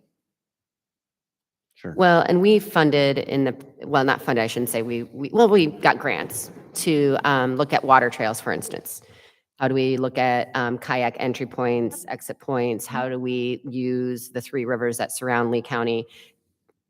Debbie Durham had the conversation when she was in town about being very interested in that project as a Destination Iowa grant. Where she would say, if you're going to look at creating, you have 3 rivers that you're connecting with river trails, that would be something that they would definitely, that's a tourism attraction. Yeah. You could spend a weekend easily floating down the Mississippi from, Burlington entry point or wherever you want to go down. Many people do, And yeah. I think people do that, but we don't have, and it's Keokuk's one point, but Keokuk could be that end point, where you have that hotel night stay there that comes in, things like that. So anyway, these are all beyond our purview probably right now, but Well, good conversation. If they asked for this much and it was like, because we want to have QR codes that, this is going to be now 3 pages long and it says Grand River or Grand Avenue Tour QR code, it'll give me all of that in pictures. And I know that they're going to do a portion of that will be going digital for advertising and things like that. I saw that agreement, but I just feel like are we spending enough going in the right direction? So I believe that the council has two options. One, leave the allocation as is, but bring not only the head of tourism, but the tourism board in for a work session and discuss the direction and express your concerns. Or two, reduce the allocation, but we would need to have, we would still need to convey to tourism the reason why, which would lead to a further discussion. Do we have time with the budget timeline to have that Well, work session? here's what, We should, here's it's what you one could do. line You could place the allocation, but make it conditional. Just because we have the allocation there doesn't mean that we're going to send it over there. We can say, hey, you got the full 150, but we have to have discussions before you get the full 150. What I would really be interested in is talking to the board about having some planning done. What's our 3 to 5 year plan? Like, how are we as an organization serving our businesses, serving our community, making sure we have heads and beds? I feel comfortable saying, let's spend some dollars. And to be honest, Fort Madison just hired a tourism director, which is a big deal. I mean, this is an opportunity for us to have a Lee County conversation, which has been being facilitated through Lee County Economic Development Group, to have a bigger conversation about as a strategic plan opportunity. Is this something that we could do? And that's where I would say is something that would make me feel better about what direction we're going and how we're funding things. Seems to me like there's just been too many questions. So I would feel comfortable having them all come talk to us before we Okay. make a decision. So what I would then suggest is leave the allocation as is, but with the caveat of we have to have discussions before you get the amount. I I would would say agree that with as well. that. I would approve of that and just Okay. say, can we have a conversation about what's the next year going to, what's some planning? A lot of this could just seriously be us not knowing. There could be a whole plan behind all of this and we just don't know. Exactly. So Right. I don't I want it to agree. be like, it's Right. not an attack. We are wanting them to come in so that Yeah. we're able to say, well, Okay. which. We're, one's All right. right. we're seeking more information Yes. so that Correct. we Yeah. can make an intelligent, Yeah. decision is what I would like to say. I don't want to make any assumptions. Like we don't have any clue. Yeah. Really. So that's, Right. All right, so staff will set that up. So the two other questions we have here, do we want to allocate under 6483 for the facade grant? I would feel comfortable allocating, I would suggest between $5,000 and $10,000, but putting a contingency on that has to be matching funds from Main Street. So if they're giving a $2,500 grant out, that the city grant is to match what they're matching personally.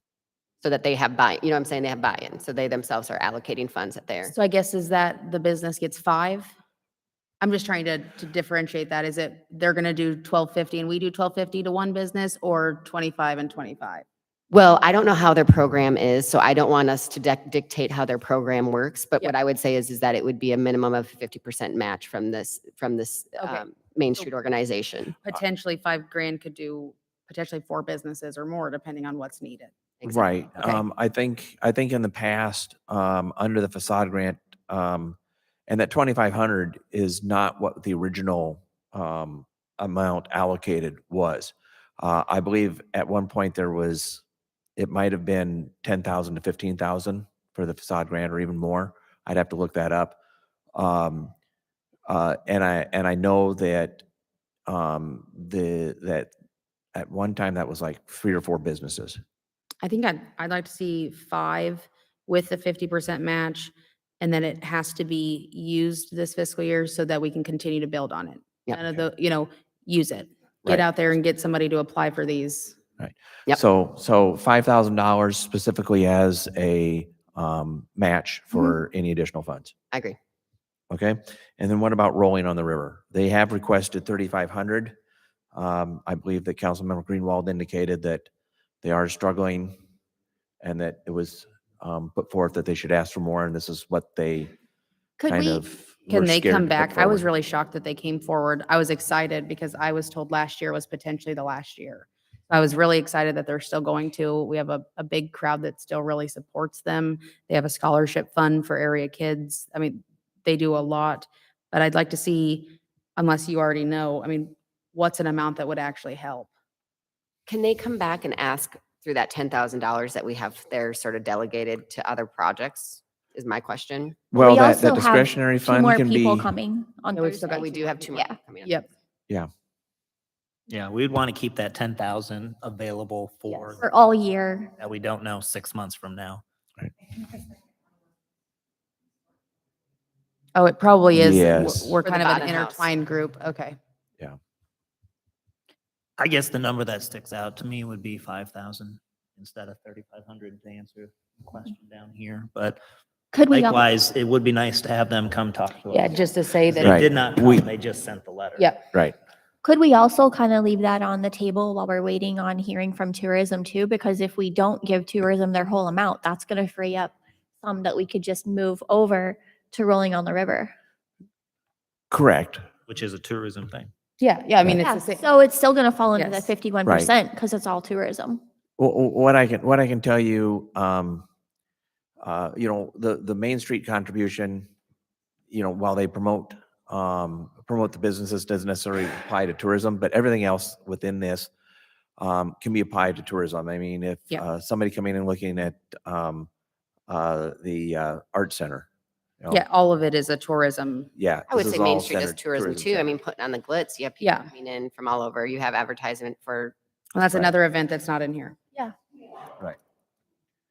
I don't Okay. have a problem with the Main Street increase up to 40,000. I just want to say Yeah. that. I feel like they've really done a real good job the last couple of years, and I feel like they have a clear vision and they're executing it very well. I think they're doing a good job. I agree. All right, so we will add 5,000 for the facade grant, as previously stated for matching. We will leave hotel, or we'll leave tourism at the current $150,000 request, provided that we can set up a work session with the board in order to discuss items. Okay? What was the pavilion again? They requested $7,500 or how much did they request originally? Who was at the pavilion? Yeah, the pavilion requested 7,500, which is their standard. Okay, I just wanted to make sure. I just remember that conversation. Okay. And the art center, Yeah. so everyone else is at what they requested. Yeah, everyone else is at what they requested, and what they don't change much. Thank you. Fine arts went up a little, but they Yeah. said. Yeah. Yeah, it was $400. Thank you. Right. I still would like to see us figure out the mowing situation. I'm aware that we can't do that right away, but just as a brainstorming idea, if Public Works and the pavilion and Sure. volunteer, I don't know how to make it work, but potentially that would save them a lot of money in the city. Okay, we will, we'll take note of that. then what was the plan for rolling on the river? What was the next step there? Well, we're at 3,500, but we'd really like to have them come in and talk to us. I'd like to have them come talk to us. if Yeah, possible. so Yeah. I think on Monday, we'll get a hold of somebody and say, hey, can you come on Thursday? So then, just to make sure that I understand this, the $10,000 that is allocated under miscellaneous, that is for requests throughout the year. I think it's the Correct. same Right. situation. Exactly. Yeah, so Okay. we've had situations where, I think that Big Dam Street Festival Exactly. didn't ask for any, but then they came in the mid-year, and Like then, a fishing tournament or? Okay, perfect. Yeah. I just wanted to make sure that I understood that Yeah, number. yeah, that's a discretionary fund. Okay. And I think what it is we did set a policy on that, and I think it was 2,500, but the council could go to 5,000. Okay. based upon the request. Perfect. All right. Do we want another break before we discuss? I think the last item we have is salaries. I don't break. I'm Okay. good. Let's power. All right. So let me, I just want to caution everyone, I feel very weary about making a final decision on wages without a full council here. I don't know if you guys feel the same way, but missing 2 members is kind of a, And the insight from the mayor. yes. Right. Good historical insight. so. I'm fine if- with if pushing you'd the like, direction, We can but- push it till next week. I will tell you that you will still not have the full council here because, Councilmember Tillman I think he um, said he was coming. will not, No, he said he couldn't come next No, he week, couldn't, but unless yeah. it's changed. Okay. Yeah, he has to take time off for work because he works Saturdays. Well, at the very least, maybe if he has a discussion with you or the mayor, he can portray which way he is leaning. Sure. And I only say that because this is a big, Yeah, but she won't be back until next. okay, I mean, if Dan can talk to you Yeah, I'll let him as know. proxy or another council member, I guess, as proxy, how he feels. But Yeah, that's fine. I can get a hold of Councilmember Tillman on Monday and, So or send him a text for. one of the requests that I wanted to ask for more information is that I know that everyone wants to know about their years served at the city, but also I think that we need to be clear that also about experience level and how many years the public works director has served in municipal, an organization that works with municipalities too. I don't think we disregard that experience as well. So I think it'd be important for there to be information on years of experience in municipal work as well from that direction, from that information as well. and if we do that, I think that adds to like educational things as well. We've got one department head who has a bachelor's, and a Exactly. bunch of other certifications in what he's doing. Okay, I think we so need to- Do you want that on all department heads or just, or?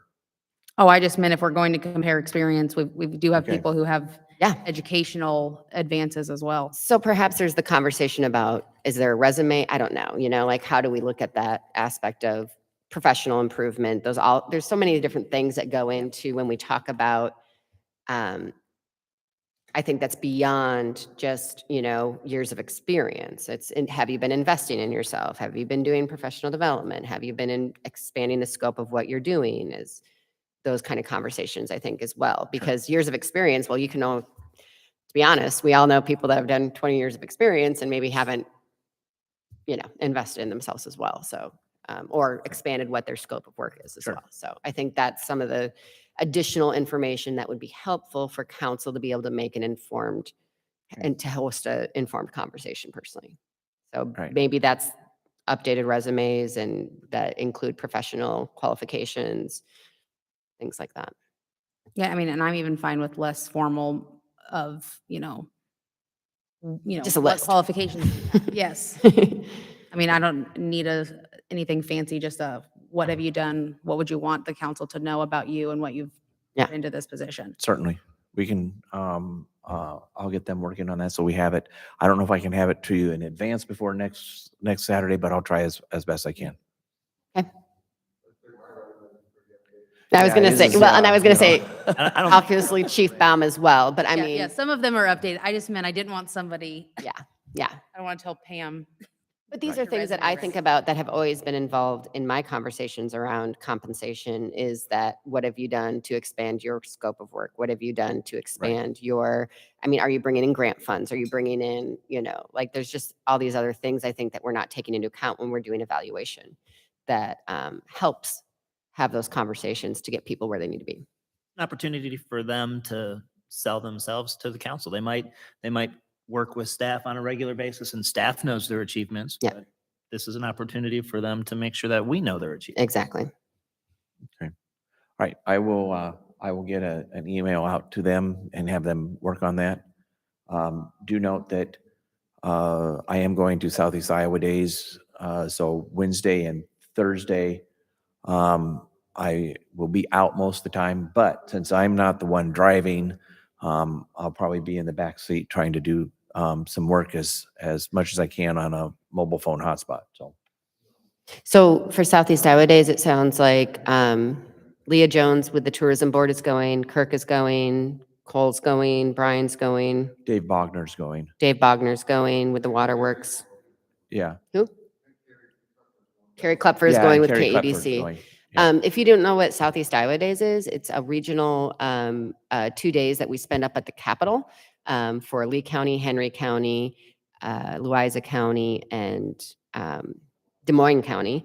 And we typically have taken anywhere between 80 to 130 people. To me, it is a great networking opportunity. And it's also a great opportunity for us to, as a region, say these are the issues that we're dealing with. We have workforce issues, we have recreational issues, we have housing issues, we have all these different things. And the last year we went, we had the governor there, we had Debbie Durham there, we had Beth Townsend there. Debbie Durham's with IEDA. We had Beth Townsend with Iowa Workforce. I can't remember. Can't remember the title exactly, but we had the big hitters there and we were able to hear what they were saying for their agenda, but we were also able to express, these are the kinds of things that we need as a community. So, And there's also, on Wednesday, there is free time at the Capitol. I am arranging time to meet with Senator Reichman. I've also reached out to Representative Graber. I have not heard back from him as of yet, but I did ask Senator Reichman to maybe contact him and see if we can meet at the same time, so I don't have to repeat some things. There are some bills up there that are beneficial to local government, so we will be asking them to support those. We will be thanking their efforts on pushing through the REH, Rural Emergency Hospital bills that are necessary, but we'll also be expressing some concerns that of the effects of some of the property tax bills.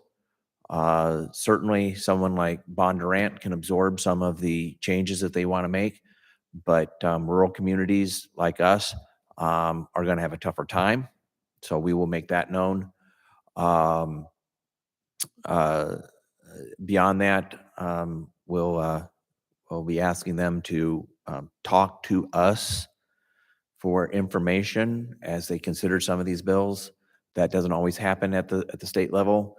I remember sitting one time next to the current governor when she visited Keokuk, and I expressed, when you make these decisions, call in local government, let us help craft something that reduces the impact, because they're going to do what they want up there no matter what, but help us reduce the impact so you know what's going on. She assured me that that would happen. It doesn't always happen.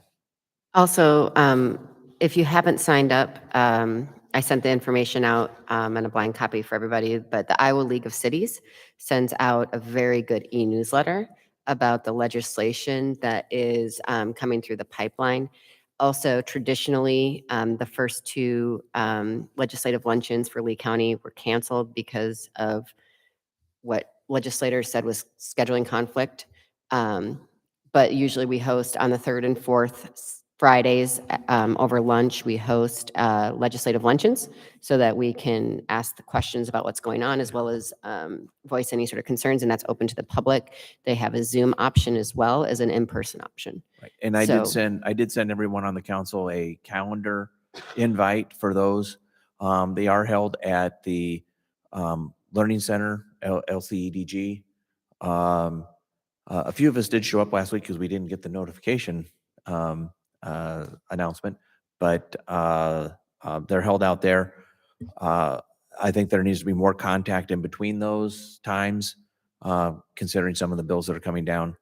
As things come up, I will certainly be talking with our legislators and trying to push out as much information as I can to you. The legislative link is a very good resource, but it only comes out once a week on Fridays.